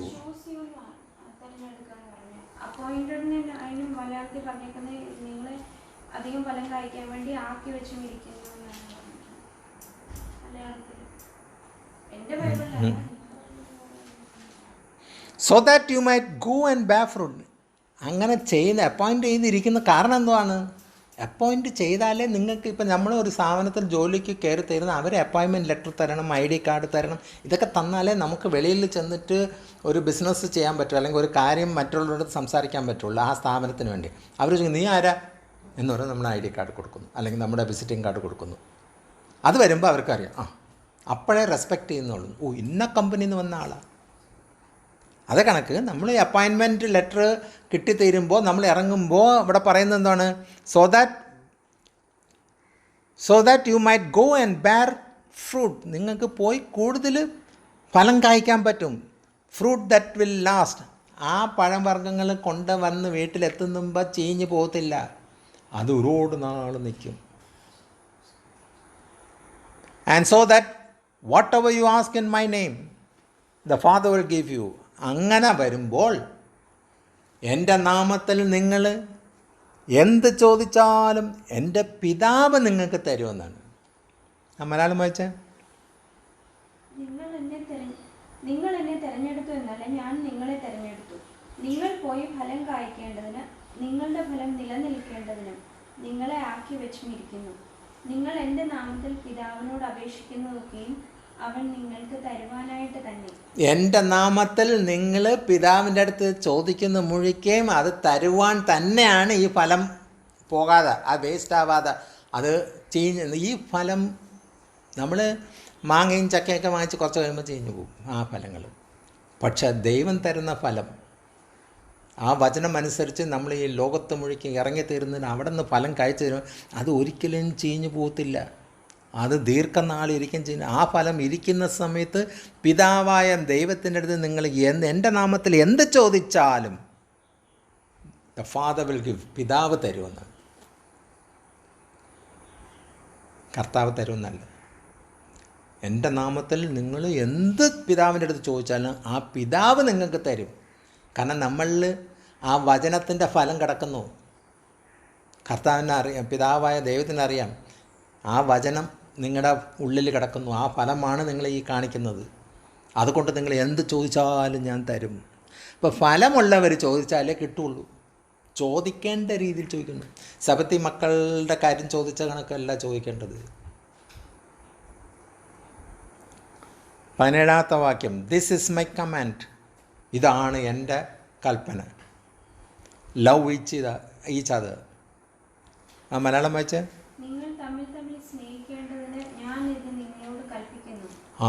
നിങ്ങൾ തമ്മിൽ സ്നേഹിക്കുന്നതിന് വേണ്ടിയാണ് ഞാൻ ഈ കൽപ്പന തരുന്നത്. കാരണം ആ സ്നേഹം വന്നു തരുന്ന ബാക്കി ഫലങ്ങളെല്ലാം വന്നോളൂ. സ്നേഹം ഇല്ലാത്ത കൊണ്ടാണ് ആ ഫലമൊന്നും വരാത്തത്. ആ സ്നേഹം ഉണ്ടായിരിക്കുമ്പോഴാണ് പരിശുദ്ധാത്മാവ് നമ്മളിൽ വസിക്കുന്നത്. നമുക്ക് സ്നേഹമില്ലാതെ ജോസഫൈനെ കണക്കുള്ള സ്വഭാവമാണെങ്കിൽ ഏത് ഫലം കയറി വരും? അപ്പോൾ നമുക്ക് സ്നേഹമുണ്ടാവണം. ദൈവത്തിൻ്റെ ആദ്യത്തെ ഫലം എന്ന് പറയുന്നത് സ്നേഹം. എന്തെല്ലാം കൃപാവരം ഉണ്ടെങ്കിലും ശരിയാണ്, സ്നേഹമില്ലെങ്കിൽ ഒന്നുമില്ല.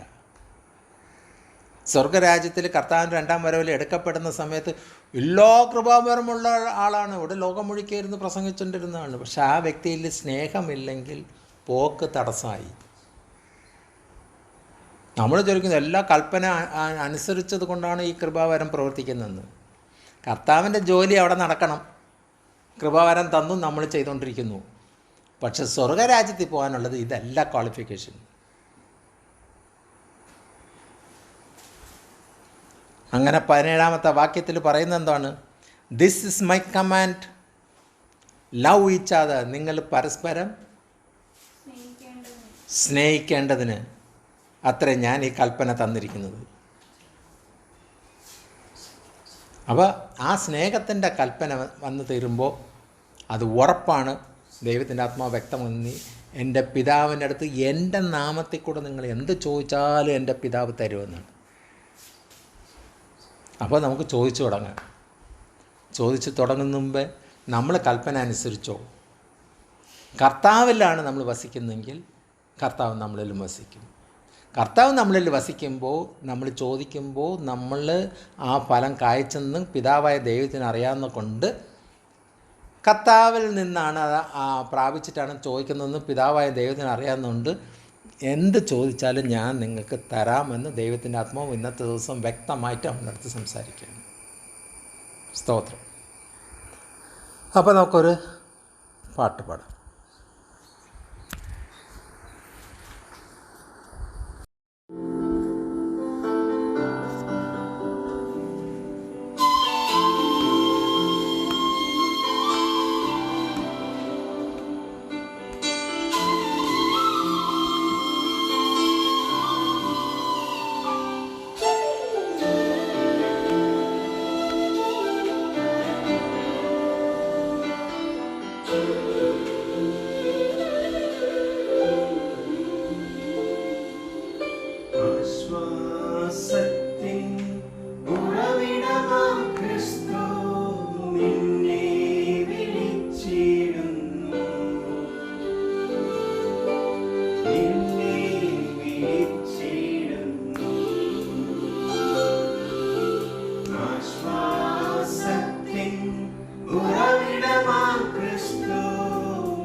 നിന്നെ വിളിച്ചിടുന്നു.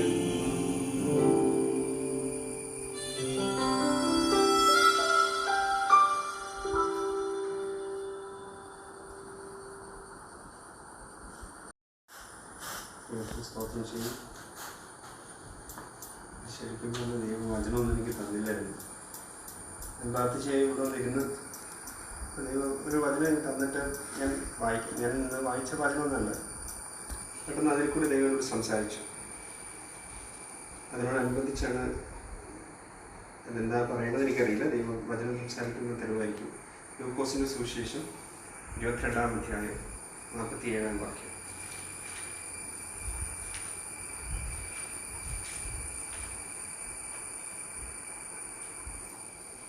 അവൻ സംസാരിക്കുമ്പോൾ തന്നെ ഇതാ ഒരു പുരുഷാരം, പന്തിരുവരിൽ ഒരുവനായ യൂദ അവർക്ക് മുൻനടന്ന് യേശുവിനെ ചുംബിപ്പാൻ അടുത്തു വന്നു.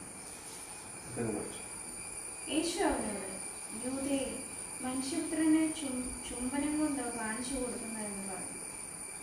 അവൻ സംസാരിക്കുമ്പോൾ തന്നെ ഇതാ ഒരു പുരുഷാരം, പന്തിരുവരിൽ ഒരുവനായ യൂദ അവർക്ക് മുൻനടന്ന് യേശുവിനെ ചുംബിപ്പാൻ അടുത്തു വന്നു. പന്തിരുവരിൽ ഒരുവനായ യൂദ അവർക്ക് മുൻനടന്ന് യേശുവിനെ ചുംബിപ്പാൻ അടുത്തു വന്നു. നമ്മൾ ആ ഭാഗം വായിക്കുമ്പോൾ നമുക്കറിയാം ഈ സംഭവം എല്ലാവർക്കും. പക്ഷേ അവിടെ ഇങ്ങനെ എഴുതിയിരിക്കുന്നു, അവൻ സംസാരിക്കുമ്പോൾ തന്നെ. എന്ത് സംസാരിക്കുമ്പോഴാണ് ഇങ്ങനൊരു സംഭവം നടക്കുന്നത്? അവൻ സംസാരിക്കുമ്പോൾ തന്നെ. അതിനൊരു പ്രാധാന്യമുണ്ട്. ഒരു പാരഗ്രാഫ് വിട്ടിട്ടാണ് നമ്മുടെ വചനത്തിലൊക്കെ ആ സുവിശേഷത്തിൽ എഴുതിയിരിക്കുന്നെങ്കിലും അതിലെന്തോ ഒരു സംഭവമുണ്ട്. അവൻ സംസാരിക്കുമ്പോൾ തന്നെ ഇതാ ഒരു പുരുഷാരൻ, പന്തിരുവരിൽ ഒരുവനായ യൂദ അവർക്ക് മുൻനടന്ന് യേശുവിനെ ചുംബിപ്പാൻ അടുത്തു വന്നു. എന്തായിരുന്നു സംസാരിച്ചുകൊണ്ടിരുന്നത്? കർത്താവ് തന്റെ ശിഷ്യന്മാരോട് തന്നെ 12 ശിഷ്യന്മാരിൽ ഒരുവനായ യൂദ ആ കൂട്ടത്തിൽ നിന്ന് വിട്ടുപോയി. എന്നാൽ ബാക്കിയുള്ള 11 ശിഷ്യന്മാരുമായി ഒരു വരിയിലേക്ക് കയറിയതിനു ശേഷം അവിടെ 11 പേരെ ഇരുന്നതിന് ശേഷം അതിൽ 3 പേരെ കർത്താവ് പ്രത്യേകം വിളിച്ചിട്ട് പിന്നെയും മുമ്പോട്ട് അവർ വിളിച്ചോണ്ട് പോയിട്ട് നെടുവീർപ്പിടുവാനും കരയുവാനും ഒക്കെ ഇടയായി. എന്നാൽ ആ 3 പേരോട് വ്യക്തമാക്കി കർത്താവ് പറഞ്ഞു, നിങ്ങൾ ഇവിടെ ഇരുന്ന് പ്രാർത്ഥിക്കണമെന്ന് പറഞ്ഞു. മടുത്തു പോകാതെ അവിടെ ഇരുന്ന് പ്രാർത്ഥിക്കാൻ വ്യക്തമാക്കി പറഞ്ഞിട്ട് 3 പ്രാവശ്യം കർത്താവ് വന്നപ്പോഴും അവരെ കണ്ടത് ഉറങ്ങുന്നവരായി കാണുകയാണ്. അതിന്റെ 46-ാം വാക്യത്തിൽ ഇങ്ങനെ എഴുതിയിരിക്കുന്നു, നിങ്ങൾ ഉറങ്ങുന്നത് എന്ത്? പരീക്ഷകൾ അകപ്പെടാതെ എഴുന്നേറ്റ് പ്രാർത്ഥിപ്പീൻ എന്ന് പറഞ്ഞു. എന്നാൽ ഇത് പറഞ്ഞുകൊണ്ടിരിക്കുമ്പോഴാണ് അവൻ സംസാരിക്കുമ്പോൾ തന്നെ ഇതാ ഒരു പുരുഷാരം വരുന്നു. എന്നാൽ തന്റെ 3 ശിഷ്യന്മാരോട് കർത്താവ് വ്യക്തമാക്കി പറയേ, നിങ്ങൾ ഉണർന്നു പ്രാർത്ഥിക്കണം. എന്തിനാണ്? പരീക്ഷയിൽ അകപ്പെടാതിരിക്കാൻ. നമ്മൾ ഈ ഭാഗം പല പ്രാവശ്യം കേട്ടിട്ടുള്ളതാണ്. പക്ഷെ ഇന്ന് തന്നപ്പോൾ അതിൽ വേറെ ഒരുപാട് കാര്യം കർത്താവിനോട് സംസാരിക്കാൻ ദൈവത്തിലിരുന്നപ്പോൾ, നിങ്ങൾ ഉറങ്ങുന്നത് എന്ത്? പരീക്ഷയിൽ അകപ്പെടാതിരിക്കണമെങ്കിൽ പ്രാർത്ഥിക്കണം. കർത്താവ് എന്തുകൊണ്ടാണ് ഈ 3 ശിഷ്യന്മാരോട് മാത്രം പ്രത്യേകം എടുത്ത് പറയുന്നത്? കാരണം ഇവരെ 3 പേരെ കൊണ്ട് കർത്താവിന് ഒരുപാട് കാര്യം ചെയ്തെടുക്കാറുണ്ട്. എന്നാൽ അതിന് 3 പേരിൽ ഒരുവനായ പത്രോസിനോട് വ്യക്തമാക്കി കർത്താവ് പല കാര്യങ്ങളും പഠിപ്പിക്കുകയും പല കാര്യങ്ങളും പറഞ്ഞ് മനസ്സിലാക്കുകയും കർത്താവിനോട് ചോദിച്ച ചോദ്യങ്ങൾക്കെല്ലാം സംശയത്തിന് കർത്താവ് പത്രോസിനോട് വ്യക്തമാക്കി മനസ്സിലാക്കി കൊടുക്കുകയും യോഹന്നാൻ തൻ്റെ കൂടെ തൻ്റെ ഹൃദയത്തിൽ ചാഞ്ഞു കിടക്കുമ്പോഴും എല്ലാം ചോദിച്ചതിനെല്ലാം കർത്താവ് മറുപടി കൊടുത്തു. എന്നാൽ അവർക്ക് ഇതൊന്നും മനസ്സിലായില്ല. ഇതൊന്നും മനസ്സിലാകാതെ പോകുന്നത് കൊണ്ടാണ് കർത്താവ് അവരോട് വ്യക്തമാക്കി പറഞ്ഞത്, നിങ്ങൾ ഉണർന്നു പ്രാർത്ഥിക്കണം. എന്തിനാണ്? പരീക്ഷയിൽ അകപ്പെടാതിരിക്കാൻ വേണ്ടി നിങ്ങൾ ഉണർന്നു പ്രാർത്ഥിക്കണം. കർത്താവ് എന്തുവാണോ വ്യക്തമാക്കി പറഞ്ഞു കൊടുത്തതൊന്നും ഇവർക്ക് മനസ്സിലായില്ല. ഈ മനസ്സിലാകാത്തത് കൊണ്ടാണ് കർത്താവിനോട് വ്യക്തമായിട്ട് പറഞ്ഞ് നിങ്ങൾ പ്രാർത്ഥിക്കണം. പ്രാർത്ഥിച്ചാൽ മാത്രമേ ഇനിയുള്ള മുന്നോട്ടുള്ള പാത അല്ലെങ്കിൽ മുന്നോട്ടുള്ള പോക്ക് നിങ്ങൾക്ക് പ്രാർത്ഥനയിൽ മാത്രമേ ഉറച്ചു നിൽക്കാൻ സാധിക്കുള്ളൂ. നിങ്ങൾ എൻ്റെ കൂടെ നടന്നപ്പോൾ നിങ്ങൾ പലപ്പോഴും നിങ്ങൾക്ക് അതിൻ്റെ ആവശ്യമില്ലായിരുന്നു. കർത്താവിനോട് വന്ന് പരീക്ഷന്മാർ ചോദിച്ചു, നിന്റെ ശിഷ്യന്മാർ മാത്രം എന്താ ഉപവസിക്കാത്തതും പ്രാർത്ഥിക്കാത്തതും ഈ ശബത്ത് ആചരിക്കാത്തതും എല്ലാം കടന്നു പോകുന്നത്? അപ്പോൾ കർത്താവ് വ്യക്തമായിട്ട് പറഞ്ഞതാ, ഇപ്പോൾ എൻ്റെ കൂടെ ഇവർ നടക്കുന്നത്, മണവാളിൻ്റെ കൂടെ നടക്കുമ്പോൾ തോഴിമാർക്ക് ഉപവസിക്കേണ്ട കാര്യമില്ല. എന്നാൽ ഉപവസിക്കേണ്ട ഒരു സമയം വരുന്നുണ്ട്, അല്ലെങ്കിൽ പ്രാർത്ഥിക്കേണ്ട ഒരു സമയം വരുന്നുണ്ട്, ഞാൻ വിട്ടുപോകുന്നൊരു സമയം വരുന്നുണ്ട്. അന്ന് നിങ്ങൾ പ്രത്യേകം നിന്ന് പ്രാർത്ഥിക്കേണ്ട സമയങ്ങളാണ്. കാരണം അന്ന് നിങ്ങൾക്ക് പിടിച്ചു നിൽക്കണമെങ്കിൽ ഞാൻ നിങ്ങളുടെ കൂടെ ഇല്ല. നിങ്ങൾ ഇവിടെ വിട്ടു പോയതിനു ശേഷം ആ പരിശുദ്ധാത്മാവിനെ പ്രാപിക്കാൻ വേണ്ടി നിങ്ങൾ അങ്ങനെ വന്നിരുന്നാൽ മാത്രമേ എൻ്റെ ആത്മാവിനെ നിങ്ങളിലേക്ക് പകരുവാൻ സാധിക്കുകയുള്ളൂ. അപ്പോൾ നിങ്ങൾ ഉണർന്ന് പ്രാർത്ഥിക്കണം. കാരണം വ്യക്തമാക്കി പത്രോസിനോടും യോഹന്നാനോടൊക്കെ വ്യക്തമാക്കി കർത്താവ് എല്ലാം എക്സ്പ്ലെയിൻ ചെയ്ത് അവരെ പലതും കാണിച്ചു കൊടുത്തു. ഈ 3 പേരെ പല കാര്യങ്ങൾ കർത്താവ് ആ മലയുടെ മുകളിൽ ചെന്ന് കർത്താവ് പ്രത്യക്ഷപ്പെടുന്നതെല്ലാം ഈ 3 പേരെ വ്യക്തമാക്കി കാണിച്ചു കൊടുത്തു. എന്നിട്ടും ഇവർക്ക് വ്യക്തമാക്കി കർത്താവിനെ മനസ്സിലാക്കാൻ സാധിച്ചില്ല. അവിടുന്ന് ദൈവത്തിന്റെ ശബ്ദം കേൾപ്പിച്ചപ്പോഴും എന്താ സംഭവിച്ചത്?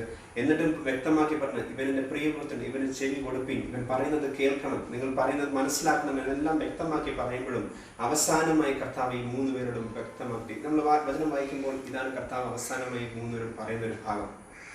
വേറെ ഒന്നും സംസാരിച്ചതായിട്ട് നമുക്ക് ശിഷ്യന്മാരോട് പറഞ്ഞു. അവസാനമായി പറയുന്ന സംഭവം, കർത്താവ് അവരെ വിട്ടു പോകാൻ നേരത്ത് കർത്താവ് വ്യക്തമാക്കി അവരുടെ ലാസ്റ്റ് പറയുന്ന ഒരു സംഭവമാണ് പരീക്ഷകരപ്പെടാതിരിക്കാൻ എഴുന്നേറ്റ് പ്രാർത്ഥിക്കുകയെന്ന് പറഞ്ഞു. അതുവരെ കർത്താവിൻ്റെ കൂടെ നടന്നപ്പോഴൊന്നും കർത്താവ് ഇവരോട് പറഞ്ഞില്ല, ഉപവസിക്കണമെന്നോ പ്രാർത്ഥിക്കണമെന്നോ ഒന്നും പ്രാധാന്യമായി പറഞ്ഞില്ല. എന്നാൽ കർത്താവ് പ്രാർത്ഥനയുടെ വിലയും പ്രാർത്ഥനയുടെ മറുപടിയും പ്രാർത്ഥന കൊണ്ട് എന്തൊക്കെ നിങ്ങൾക്ക് നേടാൻ സാധിക്കുമെന്നെല്ലാം ഉദാഹരണത്തിൽ കൂടെയും ഉപമയിൽ കൂടെ ഒക്കെ പറഞ്ഞു. മടുത്തു പോകാതെ പ്രാർത്ഥിക്കണം, അതെല്ലാം വ്യക്തമാക്കി പറഞ്ഞു. എന്നാലൊന്നും ഇന്നും ഇത്രയും കഠിനമായി കർത്താവ് ഈ പ്രാർത്ഥനയെക്കുറിച്ചുള്ള പ്രാധാന്യം പറഞ്ഞില്ല. എന്നാൽ തൻ്റെ അവസാനം കർത്താവ് തൻ്റെ ശിഷ്യന്മാരെ വിട്ടുപോകുന്ന സമയത്ത്, അല്ലെങ്കിൽ താൻ തെരഞ്ഞെടുത്തവരെ വിട്ടുപോകുന്നതിന് അവസാനം കർത്താവ് പറയുകയെ, നിങ്ങൾ ഉണർന്ന് പ്രാർത്ഥിക്കണം. എന്തിനാണ്? പരീക്ഷയിൽ അകപ്പെടാതിരിക്കണം. കാരണം പരീക്ഷയിൽ നിങ്ങൾ അകപ്പെടും. കാരണം എന്താ? ഞാൻ ഇനി നിങ്ങളുടെ കൂടെ ഇനി കുറച്ച് നാൾ ഉണ്ടാകത്തില്ല. ആ ഉണ്ടാകാതിരിക്കുമ്പോൾ നിങ്ങൾ പരീക്ഷയിൽ അകപ്പെടാതിരിക്കണമെങ്കിൽ ഉണർന്ന് പ്രാർത്ഥിച്ചേ മതിയാകുള്ളൂ.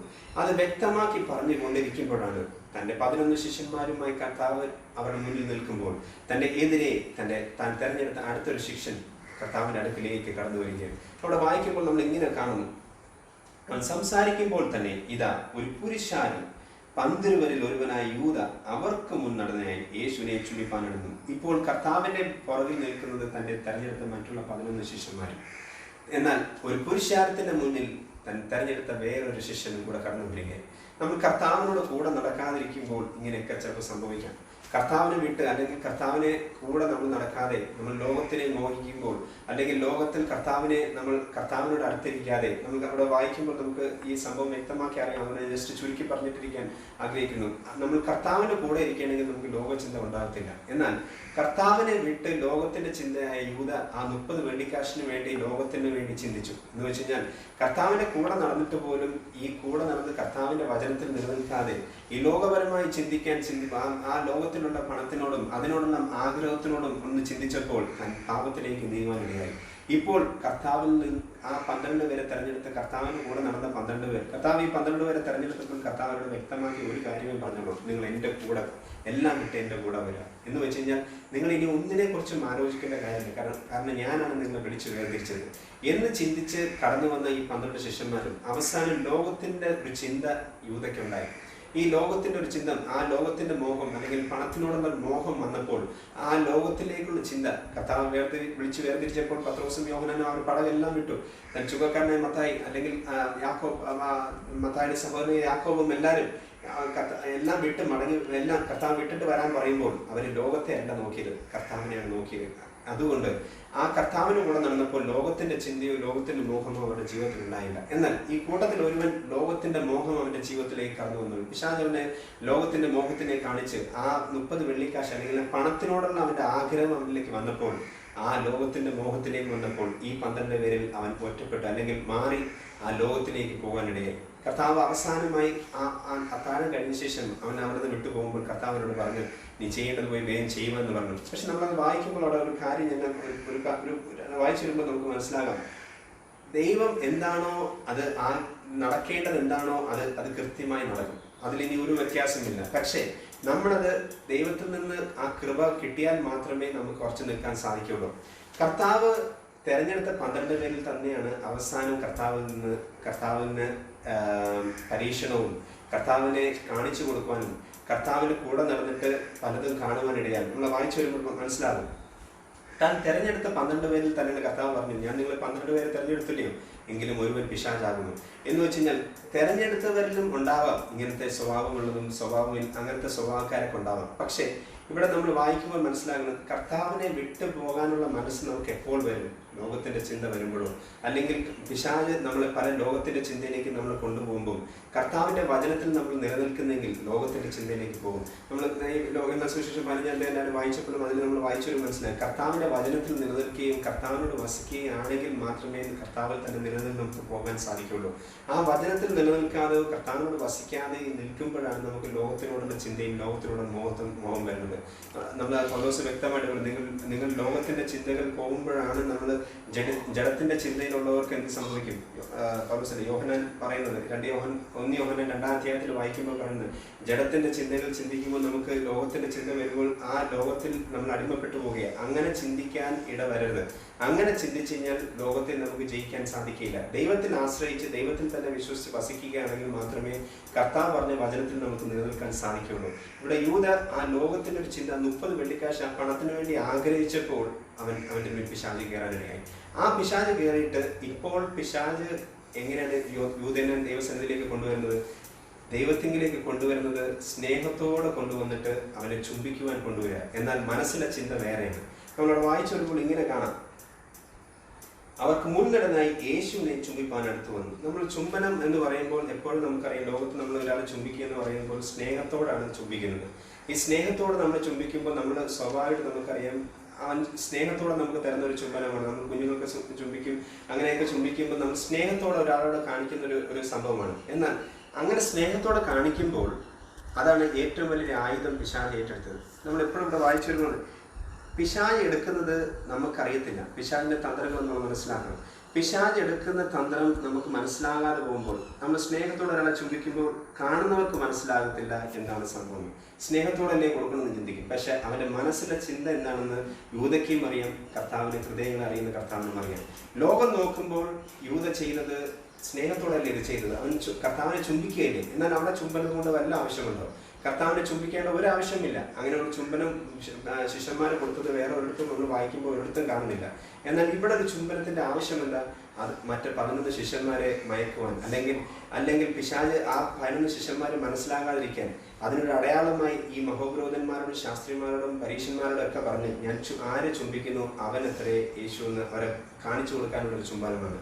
എന്നാൽ പിശാച് എടുത്ത തന്ത്രം ഇത് തന്നെ. നമ്മൾ ലോകത്ത് ചിന്തിക്കുമ്പോൾ മറ്റുള്ളവർക്ക് മനസ്സിലാകാത്ത രീതിയിലുള്ള ഒരു ചുംബനം കൊടുക്കുമ്പോൾ, അല്ലെങ്കിൽ മറ്റുള്ളവരെ മനസ്സിലാക്കാതിരിക്കുന്ന രീതിയിൽ പെരുമാറുമ്പോൾ നമ്മൾ വിചാരിക്കും അവൻ നല്ലവനാ എന്നെല്ലാം ചിന്തിക്കാൻ വേണ്ടി ഈ 11 ശിഷ്യന്മാരെ മനസ്സിലാക്കാൻ സാധിച്ചില്ല. എങ്കിൽ ഇവിടെ ആക്ച്വലി വായിച്ചു വരുമ്പോൾ നമുക്കൊരു കാര്യം മനസ്സിലാകാം. ആക്ച്വലി ഇതിൽ യൂദയാണ് ഈ 11 ശിഷ്യന്മാർക്ക് മനസ്സിലാകാതിരിക്കാനാണ് ഇവിടെ ഇങ്ങനെ ഒരു സംഭവം ഉണ്ടാകുന്നത്. ഈ യൂദയാണ് കർത്താവിനെ കാണിച്ചു കൊടുക്കാനും കർത്താവിനെ കാണിച്ചു കൊടുത്ത് ഈ ക്രൂശിലേക്ക് കർത്താവിനെ ഈ ക്രൂശിക്കാൻ കൊണ്ടുപോകാൻ ഒരു മുഖാന്തരമാക്കുന്നത്. ഇത് 11 ശിഷ്യന്മാർക്ക് മനസ്സിലായില്ല. പത്രോസ് മനസ്സിലാക്കിയത് ആരാണ്? നമ്മളവിടെ വായിക്കുമ്പോൾ മനസ്സിലാകും. അതിന്റെ 48-49 വായിക്കാം. യേശു അവനോട്, യൂദേ, മനുഷ്യപുത്രനെ ചുംബനം കൊണ്ടോ കാണിച്ചു കൊടുക്കുന്നു എന്ന് പറഞ്ഞു. സംഭവിക്കാൻ പോകുന്നത് അവന്റെ കൂടെയുള്ളവർ കണ്ടു. കർത്താവെ, ഞങ്ങൾ വാൾ കൊണ്ട് വെട്ടണമോ എന്ന് ചോദിച്ചു. ഇവിടെ ആരാണ് കർത്താവിനെ കാണിച്ചു കൊടുക്കുന്നത്? ആക്ച്വലി ഇവിടെ യൂദയാണ് കാണിച്ചു കൊടുക്കുന്നത്. ഈ 11 ശിഷ്യന്മാർക്ക് മനസ്സിലായില്ല. കാരണം ചുംബനം കൊണ്ട് കൊടുത്തപ്പോൾ പിശാച് ആ തന്ത്രം ഉപയോഗിച്ചുകൊണ്ട് 11 പേർക്ക് മനസ്സിലായില്ല യൂദ എന്താണ് ചെയ്തത്. പക്ഷേ കർത്താവിന് ഹൃദയം കൊണ്ട് അറിയാവുന്നതുകൊണ്ട് കർത്താവ് ആ ചോദ്യം യൂദയോട് ചോദിച്ചു. യേശു അവനോട്, യൂദേ, മനുഷ്യപുത്രനെ ചുംബനം കൊണ്ടോ കാണിച്ചു കൊടുക്കുന്നതെന്ന് ചോദിച്ചു. ഈ ചോദ്യത്തിൽ തന്നെ ആക്ച്വലി ഉത്തരം 11 ശിഷ്യന്മാർക്ക് കിട്ടേണ്ടതാണ്. ശരിക്കും അല്ലേ? ഈ ഒറ്റ ചോദ്യത്തിൽ മനസ്സിലാകേണ്ടതാണ് ഈ 11 ശിഷ്യന്മാർക്ക്. യൂദയോട് ചോദിച്ച ചോദ്യത്തിൽ യൂദയോട് കർത്താവ് ചോദിക്കും, യൂദേ, മനുഷ്യപുത്രനെ ചുംബനം കൊണ്ടോ കാണിച്ചു കൊടുക്കുന്നതെന്ന് ചോദിച്ചു. എന്നാൽ ഈ 11 ശിഷ്യന്മാർ കർത്താവിനോട് ഒരു ചോദ്യം ചോദിച്ചു. നമ്മളതിൻ്റെ ആ 22-ാം അധ്യായത്തിൽ ഇങ്ങനെ എഴുതിയിരിക്കുന്നു. 23-ാം വാക്യം ഒന്ന് വായിക്കാം. ഇത് ചെയ്യുവാൻ പോകുന്നവൻ തങ്ങളുടെ കൂട്ടത്തിൽ ആരായിരിക്കുമെന്ന് അവർ തമ്മിൽ ചോദിച്ചു തുടങ്ങി. ഇവിടെ വ്യക്തമാക്കി കർത്താവ് ഒരു സംഭവം പറഞ്ഞപ്പോൾ 22-23 ഒന്ന് വായിക്കും. നിർണയിച്ചിരിക്കുന്നത് പോലെ മനുഷ്യപുത്രൻ പോകുന്നു, സത്യം. എങ്കിലും അവനെ കാണിച്ചു കൊടുക്കുന്ന മനുഷ്യന് അയ്യോ കഷ്ടം. കർത്താവ് തൻ 12 ശിഷ്യന്മാരുമായിട്ടിരിക്കുമ്പോൾ കർത്താവ് ഈ സെന്റൻസ് വ്യക്തമാക്കി 12 പേരോട് പറഞ്ഞു, അവനെ കാണിച്ചു കൊടുക്കുന്ന മനുഷ്യന് അയ്യോ കഷ്ടം. ഇത് ചെയ്യാൻ പോകുന്നവൻ തങ്ങളുടെ കൂട്ടത്തിൽ ആരായിരിക്കുമെന്ന് അവർ 12 പേരുടെ ഇടയ്ക്ക് ഒരു ചോദ്യം അവിടെ വന്നു. ഈ 12 പേരുടെ ഇടയിൽ ഒരു ചോദ്യം അവർ തമ്മിൽ ചോദിക്കേ. അവിടെ എഴുതിയിരിക്കുന്ന അന്യോന്യം ചോദിച്ചു തുടങ്ങി. കർത്താവ് ഈ പറഞ്ഞ എന്താണെന്ന് മനസ്സിലാകാതെ ഇവരുടെ ഹൃദയത്തിൽ കൂടെ ഈ ചോദ്യം ഇങ്ങനെ വന്നുകൊണ്ടിരിക്കുക. അന്യോന്യം തമ്മിൽ ചോദിക്കേ, ആരായിരിക്കും ആ മനുഷ്യപുത്രനെ കാണിച്ചു കൊടുക്കാൻ പോകുന്നത്? ഈ ചോദ്യത്തിനുള്ള മറുപടി കർത്താവ് യൂദയോട് ചോദിച്ചതോട് ആ ഉത്തരം കിട്ടിക്കഴിഞ്ഞു 11 പേർക്കും. പക്ഷേ അവരുടെ ഹൃദയത്തെ തുറക്കാത്തത് അവർക്ക് മനസ്സിലാവുന്നില്ല. കർത്താവ് തന്റെ 12 ശിഷ്യന്മാരോടും ഇത് വ്യക്തമാക്കി പറഞ്ഞു. ഈ ദൂത് വ്യക്തമായിട്ട് ക്ലിയർ ആയിട്ട് പറയേ, ഈ മനുഷ്യനെ കാണിച്ചു കൊടുക്കുന്ന അവന് അയ്യോ കഷ്ടം. എന്നാൽ ഈ 12 പേരും തമ്മിൽ അന്യോന്യം സംസാരിക്കുക, ആരാണ് നമ്മുടെ ഇടയിൽ ഇങ്ങനെ കർത്താവിന്റെ ഈ മനുഷ്യനെ കാണിച്ചു കൊടുക്കാൻ പോകുന്നത്, ആരാണ് ഇത് ചെയ്യാൻ പോകുന്നത് എന്ന് തമ്മിൽ ചോദിച്ചിട്ട് ആർക്കും ആ ഉത്തരം കിട്ടിയില്ല. പക്ഷേ ആ ഉത്തരം കർത്താവിനോട് വ്യക്തമാക്കിയിട്ട് 48-ാം വാക്യത്തിൽ എഴുതിയിരിക്കുന്നു. യേശു അവനോട്, യൂദേ, മനുഷ്യപുത്രനെ ചുംബനം കൊണ്ടോ കാണിച്ചു കൊടുക്കുന്നതെന്ന് ചോദിച്ചു. ഇവിടെ കർത്താവ് പേര് ചൊല്ലി ആ യൂദയാണെന്ന് ഇവിടെ വ്യക്തമാക്കി ശിഷ്യന്മാർക്ക് മനസ്സിലാക്കി കൊടുക്കുകയാണ്. എന്നാൽ ഈ ശിഷ്യന്മാർക്ക് ഇത് മനസ്സിലാക്കിയില്ല. യൂദയ്ക്ക് മനസ്സിലാക്കത്തക്ക രീതിയിൽ കർത്താവ് അവനോട് ചോദിക്കേ, യൂദേ, മനുഷ്യപുത്രനെ നീ പോലും അന്യോന്യം ആ കൂട്ടത്തിൽ ഇരുന്ന് ചോദിച്ച ആരായിരിക്കും കർത്താവിനെ കാണിച്ചു കൊടുക്കാൻ പോണെന്ന് നിങ്ങളുടെ കൂട്ടത്തിൽ ഇരുന്ന് ചോദിച്ചു കൊടുത്ത് നീയും ചോദിച്ചതാ. പക്ഷെ ഇന്ന് ഞാൻ നിന്റെ മുഖത്ത് നോക്കി നിന്റെ പേര് ചൊല്ലി പറയേ, യൂദേ, മനുഷ്യപുത്രനെ ചുംബനം കൊണ്ടോ കാണിച്ചു കൊടുക്കുന്നതെന്ന് ചോദിച്ചു. ഇവിടെ സ്നേഹത്തോട് വന്ന് പറയുന്ന ഒരു കാണിക്കുന്ന പ്രവൃത്തിയൊന്നും ദൈവസന്നിധിയിൽ അതൊന്നും ഏൽക്കത്തില്ല. കർത്താവ് ഹൃദയം കൊണ്ട് അറിയുന്ന ഒരു കർത്താവാണ്. നമ്മൾ ദൈവസന്നിധിയിൽ കടന്നു വരുമ്പോൾ കർത്താവ് ഹൃദയം നോക്കിയാണ് ദൈവം നമ്മളെ വിധിക്കുന്നത്, അല്ല പുറം നോക്കിയല്ല വിധിക്കുന്നത്. മനുഷ്യർ പുറം നോക്കി വിധിക്കുമ്പോൾ, അല്ലെങ്കിൽ മനുഷ്യൻ പുറം നോക്കിയാണ് യൂദ ആ ചുംബനം കൊണ്ട് കർത്താവിനെ കാണിച്ചു കൊടുക്കുമ്പോഴും കർത്താവിനറിയാം ഇവൻ തന്നെയാണെന്ന് വ്യക്തമാക്കി നേരത്തെ മുൻകൂട്ടി അറിയാമെങ്കിലും കർത്താവ് ആ വ്യക്തിയുടെ പേര് അതുവരെയും പറഞ്ഞില്ല. എന്നാൽ ചുംബനം കഴിഞ്ഞതിന് ശേഷം യൂദയുടെ ആ ചോദ്യം ചോദിക്കുകയെ, യൂദേ, നീ മനുഷ്യപുത്രന്റെ ചുംബനം കൊണ്ടോ കാണിച്ചു കൊടുക്കുന്നത്? നിന്നോട് ഞാൻ നേരത്തെ പറഞ്ഞതല്ലേ എന്നെ കാണിച്ചു കൊടുക്കാതിരിക്കുന്ന അയ്യോ കഷ്ടം. ഇതെല്ലാം നിന്നോട് വ്യക്തമാക്കി നേരത്തെ മുൻകൂട്ടി അറിയിച്ചതല്ലേ? എങ്കിലും പറഞ്ഞതുപോലെ നിവൃത്തിയാകേണ്ടതായുണ്ട്. കർത്താവ് അത് അവിടെ ഒന്നും ശിക്ഷിക്കാനോ ഒന്നും ചെയ്യാതെ അവിടെ ആ 49-ാം വാക്യത്തിൽ ഇങ്ങനെ എഴുതിയിരിക്കുന്നു, സംഭവിക്കാൻ പോകുന്നത് അവന്റെ കൂടെയുള്ളവർ കണ്ടു. കർത്താവേ, ഞങ്ങൾ വാൾ കൊണ്ട് വെട്ടണമോ എന്ന് ചോദിച്ചു. അവിടെ നടക്കാൻ പോകുന്ന സംഭവം എന്താണെന്ന് കർത്താവിനും മനസ്സിലായി, ശിഷ്യന്മാർക്ക് മനസ്സിലായി. പക്ഷെ കാണിച്ചു കൊടുത്ത യൂദ മുഖാന്തരമാണ് സംഭവിച്ചെന്ന് ശിഷ്യന്മാർക്ക് മനസ്സിലായില്ല. അവിടെ നടക്കാൻ പോകുന്ന സംഭവം എന്ന് വെച്ച് കഴിഞ്ഞാൽ പടയാളികളെയും കൊണ്ട് കൂട്ടി വരുത്തി മഹാപുരോഹിതന്മാരുടെ കൂടെ കടന്നു വരുന്ന യൂദ അവർക്ക് എല്ലാവർക്കും മുന്നേ കടന്നു പോയിട്ട് നമ്മൾ 47-ാം വാക്യം വായിക്കുമ്പോൾ മനസ്സിലാക്കാം. മുന്നിൽ യൂദ കടന്നു വരികയും മുന്നടന്ന് യേശുവിനെ എന്ന് വെച്ച് കഴിഞ്ഞാൽ പടയാളികളോട് കൂടെ വന്ന മഹാപുരോഹിതന്മാരുടെ കൂടെ നടന്നു വന്ന ആ യൂദ അവരുടെ മുന്നിൽ കടന്നു വന്ന് കർത്താവിനെ ചുംബനം കൊണ്ട് കാണിച്ചു കൊടുക്കുകയും പടയാളികൾ അവനെ പിടിക്കാൻ പോവുകയും കുന്തം കൊണ്ട് എന്തെങ്കിലും സംഭവിക്കാൻ പോകുന്നെന്ന് വ്യക്തമാക്കി മനസ്സിലാക്കി തന്റെ 11 ശിഷ്യന്മാരിൽ ഒരുവനായ പത്രോസ് കർത്താവിനോട് ചോദിക്കുക, കർത്താവെ, ഞങ്ങൾ വാൾ കൊണ്ട് സംഭവിക്കാൻ പോകുന്നത് അവന്റെ കൂടെയുള്ള കണ്ടിട്ട് കർത്താവെ, ഞങ്ങൾ വാൾ കൊണ്ട് വെട്ടണമോ എന്ന് ചോദിച്ചു. അവിടെ ഒരു ചോദ്യം പത്രോസാണ് ചോദിക്കുന്നത്. യോഹന്നാൻ സുവിശേഷത്തിൽ 16-ാം അധ്യായത്തിൽ വ്യക്തമാക്കി എഴുതിയിട്ടുണ്ട് ഈ ഭാഗം.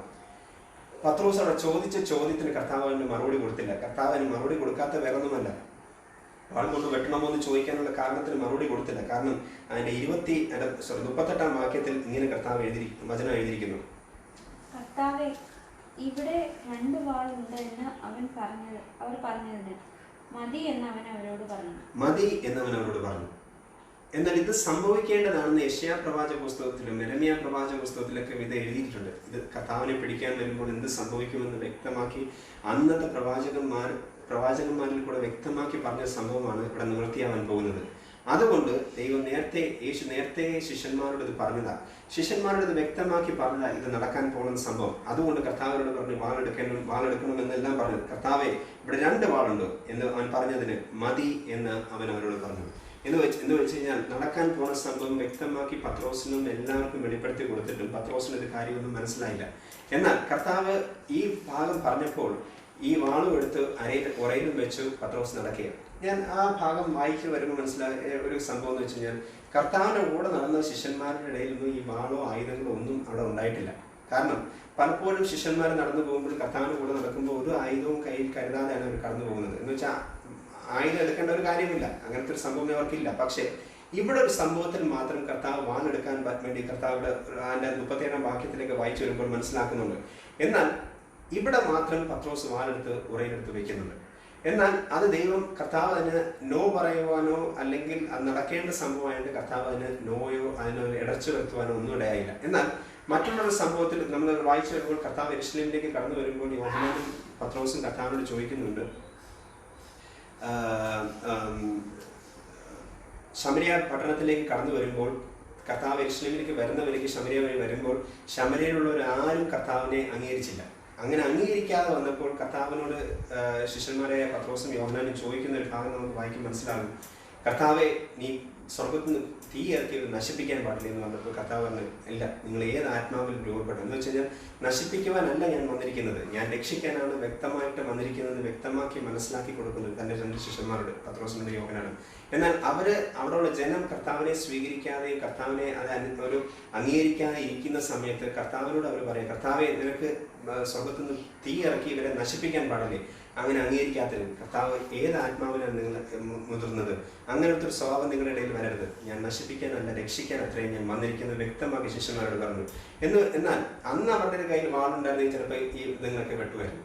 എന്നാൽ കർത്താവ് അവിടെ ഒന്നും ഇവരെ അങ്ങനത്തെ ഒന്നും അനുവദിക്കാതെ ശിക്ഷിക്കാനല്ല രക്ഷിക്കാൻ അത്രയും വന്നെന്ന് കർത്താവ് ശിഷ്യന്മാരെ എല്ലാം പഠിപ്പിച്ച് അതനുസരിച്ച് കൊണ്ടുപോകുമ്പോൾ ഇവിടെ മാത്രം കർത്താവ് അതിന് അനുവദിച്ചു കൊടുക്കുകയാണ്, വാളെടുക്കാൻ വേണ്ടി അനുവദിക്കുക. എന്നാൽ ഇവിടെ നമ്മൾ വായിച്ചു വരുമ്പോൾ അവിടെ കർത്താവിനോട് ശിഷ്യനായ പത്രോസിനെ ചോദിക്കുന്ന ഒരു ഭാഗം മനസ്സിലാക്കുന്നത് 49 വാക്യം. സംഭവിക്കാൻ പോകുന്നത് അവന്റെ കൂടെ ഉള്ളക്കാണ്ടിട്ട് കർത്താവെ ഞങ്ങൾ വാൾ കൊണ്ട് വെട്ടണമോ എന്ന് ചോദിച്ചു. ഈ വാൾ കയ്യിലിരിക്കുന്നതുകൊണ്ടാണ് ഈ പ്രശ്നം.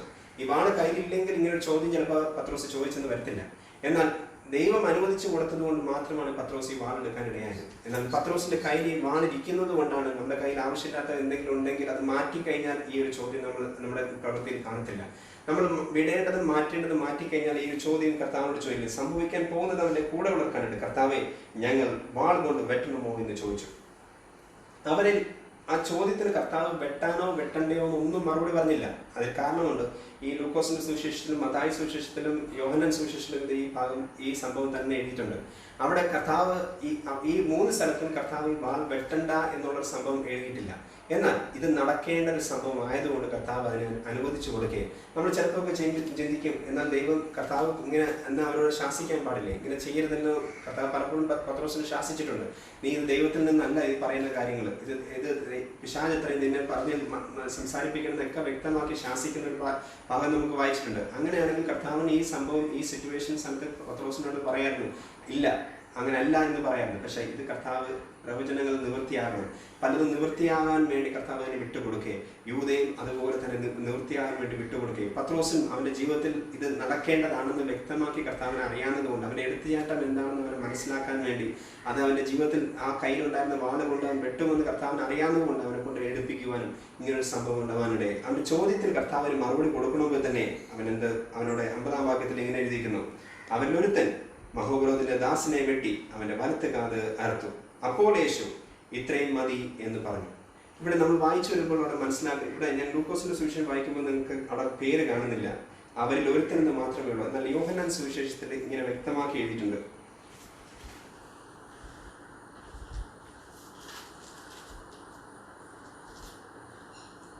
അതിന്റെ 18-ാം അധ്യായത്തിന്റെ 10-ാം വാക്യം.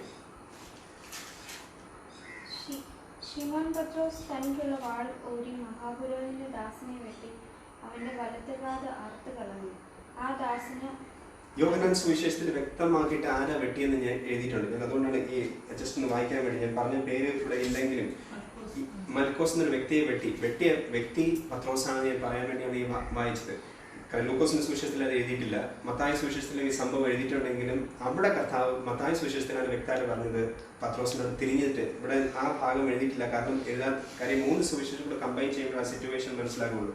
സുവിശേഷത്തിൽ അത് വ്യക്തമായിട്ട് ഡിഫൈൻ ചെയ്തിട്ടാണ് പലതായിട്ട് ഡീറ്റെയിൽ ആയിട്ട് ചില കുറച്ച് കാര്യങ്ങളായിട്ട് എഴുതിയിരിക്കുന്നത്.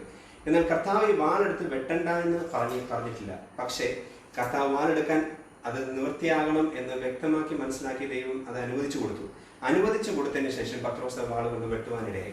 വെട്ടിയപ്പോൾ കർത്താവ് അവനോട് വ്യക്തമായിട്ട് പറഞ്ഞു, മതി, ഇനി വാൾ ഓറയിലിടുക എന്ന് പറഞ്ഞിട്ട് മത്തായി സുവിശേഷത്തിൽ വ്യക്തമായിട്ട് എഴുതി പത്രോസിനോട് തിരിഞ്ഞ് പറയേ, വാളെടുത്തവൻ വാളാൽ നശിക്കും. അതുകൊണ്ട് നമ്മൾ ദൈവത്തിന് ഇഷ്ടമില്ലാത്തതൊന്നും നമ്മുടെ ജീവിതത്തിൽ കാണാൻ ഇടവരുത്. അതുകൊണ്ട് നമ്മൾ ദൈവത്തിന് ഇഷ്ടമില്ലാത്തതൊന്നും നമ്മൾ കൊണ്ട് നടക്കരുത്. അത് കൊണ്ട് നടക്കണമെങ്കിൽ നമുക്ക് എപ്പോഴാണ് നമ്മുടെ അടുത്ത് ഉപയോഗിക്കാൻ നമുക്ക് തന്നെ അറിയില്ല. അതുകൊണ്ട് കർത്താവിൻ്റെ കൂടെ നടക്കുമ്പോൾ ദൈവത്തിന് ഇഷ്ടമില്ലാത്തതൊന്നും നമ്മൾ കരുതരുത്. പ്രവാചകന്മാർ പറഞ്ഞ പോലെ നടക്കാൻ വേണ്ടി, അത് നിവൃത്തിയാകാൻ വേണ്ടി ദൈവം അത് അനുവദിച്ചു കൊടുക്കുകയും ചിലപ്പോഴൊക്കെ നമ്മൾ ചിന്തിക്കും എന്തുകൊണ്ട് നമ്മുടെ ജീവിതത്തിൽ ഇങ്ങനെയൊക്കെ ചിലപ്പോൾ കർത്താവ് നമ്മൾ അനുവദിക്കും ചില കാര്യങ്ങളിൽ. എന്നിട്ട് പിന്നത്തേതിൽ നമ്മൾ മനസ്സിലാക്കി തിരിച്ച് മടക്കി കൊണ്ടുവരുന്ന ഒരു ദൈവമാണ്. എന്ന് വെച്ച് കഴിഞ്ഞാൽ നമ്മുടെ ജീവിതത്തിൽ നമ്മൾ പലപ്പോഴും നമ്മൾ അറിയാതെയൊക്കെ തെറ്റ് ചെയ്തു പോയാൽ മനസ്സിലാക്കി തരുമ്പോൾ അത് മനസ്സിലാക്കി അത് ക്രമീകരിച്ച് നമ്മൾ മടങ്ങി വരുവാൻ ദൈവം നമ്മളെക്കുറിച്ച് ആഗ്രഹിക്കുന്നുണ്ട്. ഇവിടെ യൂദയുടെ ജീവിതത്തിലും ഇത് തന്നെയാണ്. യൂദയുടെ ജീവിതത്തിലും കർത്താവ് മുൻകൂട്ടി പറഞ്ഞിട്ട് അവൻ മനസ്സിലായില്ല. പക്ഷേ അങ്ങനെ ഉള്ളവൻ അയ്യോ കഷ്ടമെന്ന് ദൈവം മുൻകൂട്ടി പറയുകയാണ്. ചുംബനം കൊണ്ട് മറ്റുള്ളവരെ മുന്നിൽ നമുക്ക് ചുംബനം കൊടുത്ത് കർത്താവിനെ സ്നേഹിക്കണമെന്നെല്ലാം കാണിക്കാൻ. പക്ഷേ ആ സ്നേഹത്തിന്റെ ചുംബനം വെറും ചുംബനമല്ല, കർത്താവിനെ കാണിച്ചു കൊടുക്കാനുള്ള ഒരു ചുംബനമായി മാറിയുള്ളൂ. അതുകൊണ്ട് നമ്മുടെ ജീവിതത്തിൽ ദൈവത്തിന് ഇഷ്ടമില്ലാത്ത എന്തെങ്കിലും നമ്മുടെ ജീവിതത്തിലുണ്ടെങ്കിൽ അത് മാറ്റേണ്ടത് നമ്മുടെ ഹൃദയത്തിൽ നമ്മൾ മാറ്റേണ്ടതാണ്.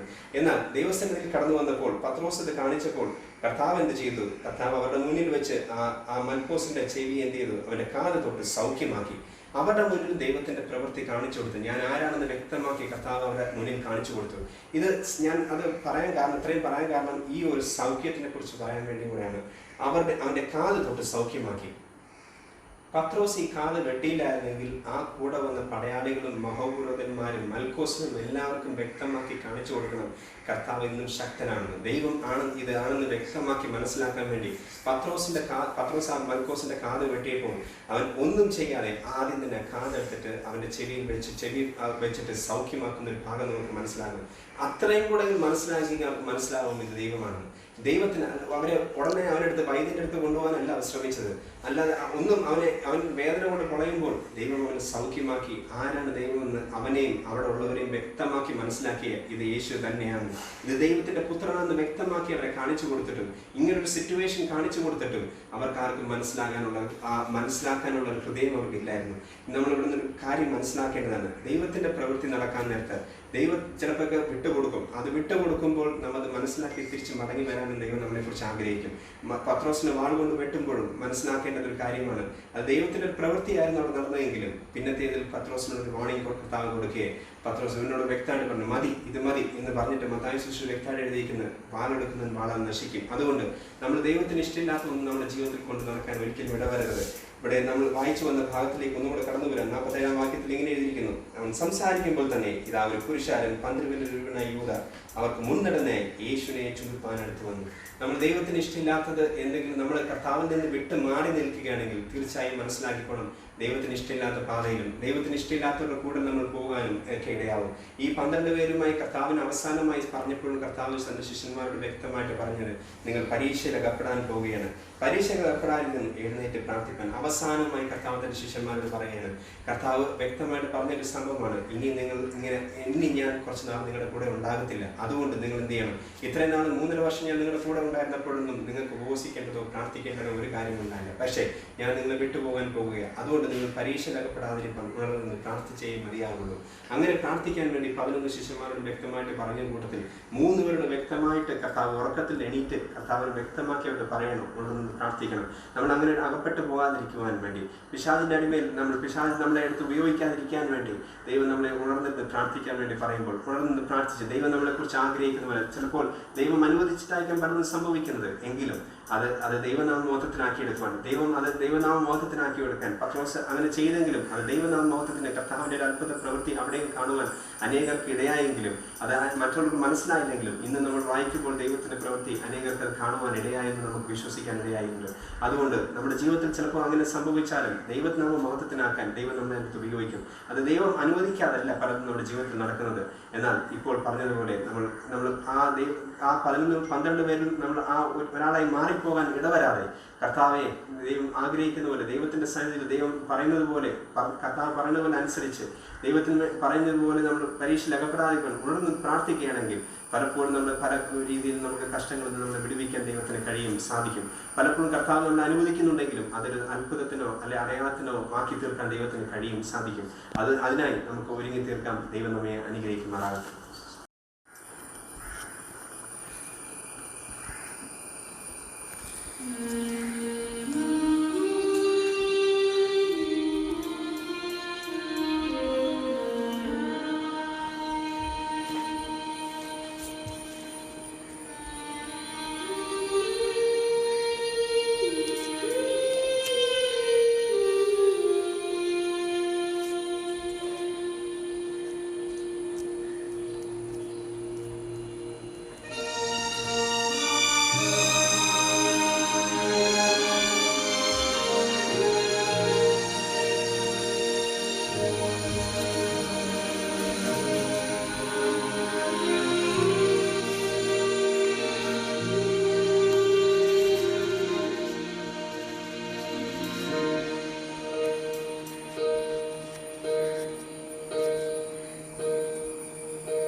When troubles come and my heart burden be,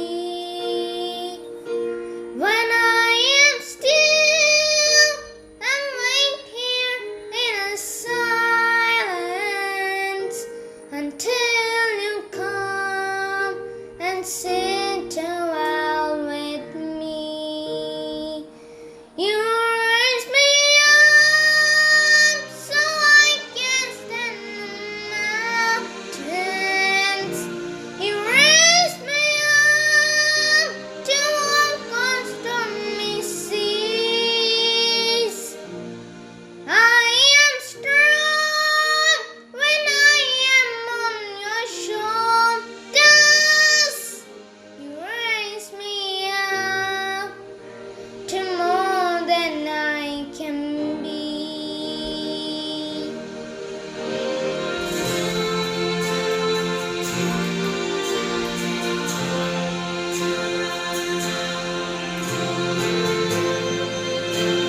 to more than I can be.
Yeah.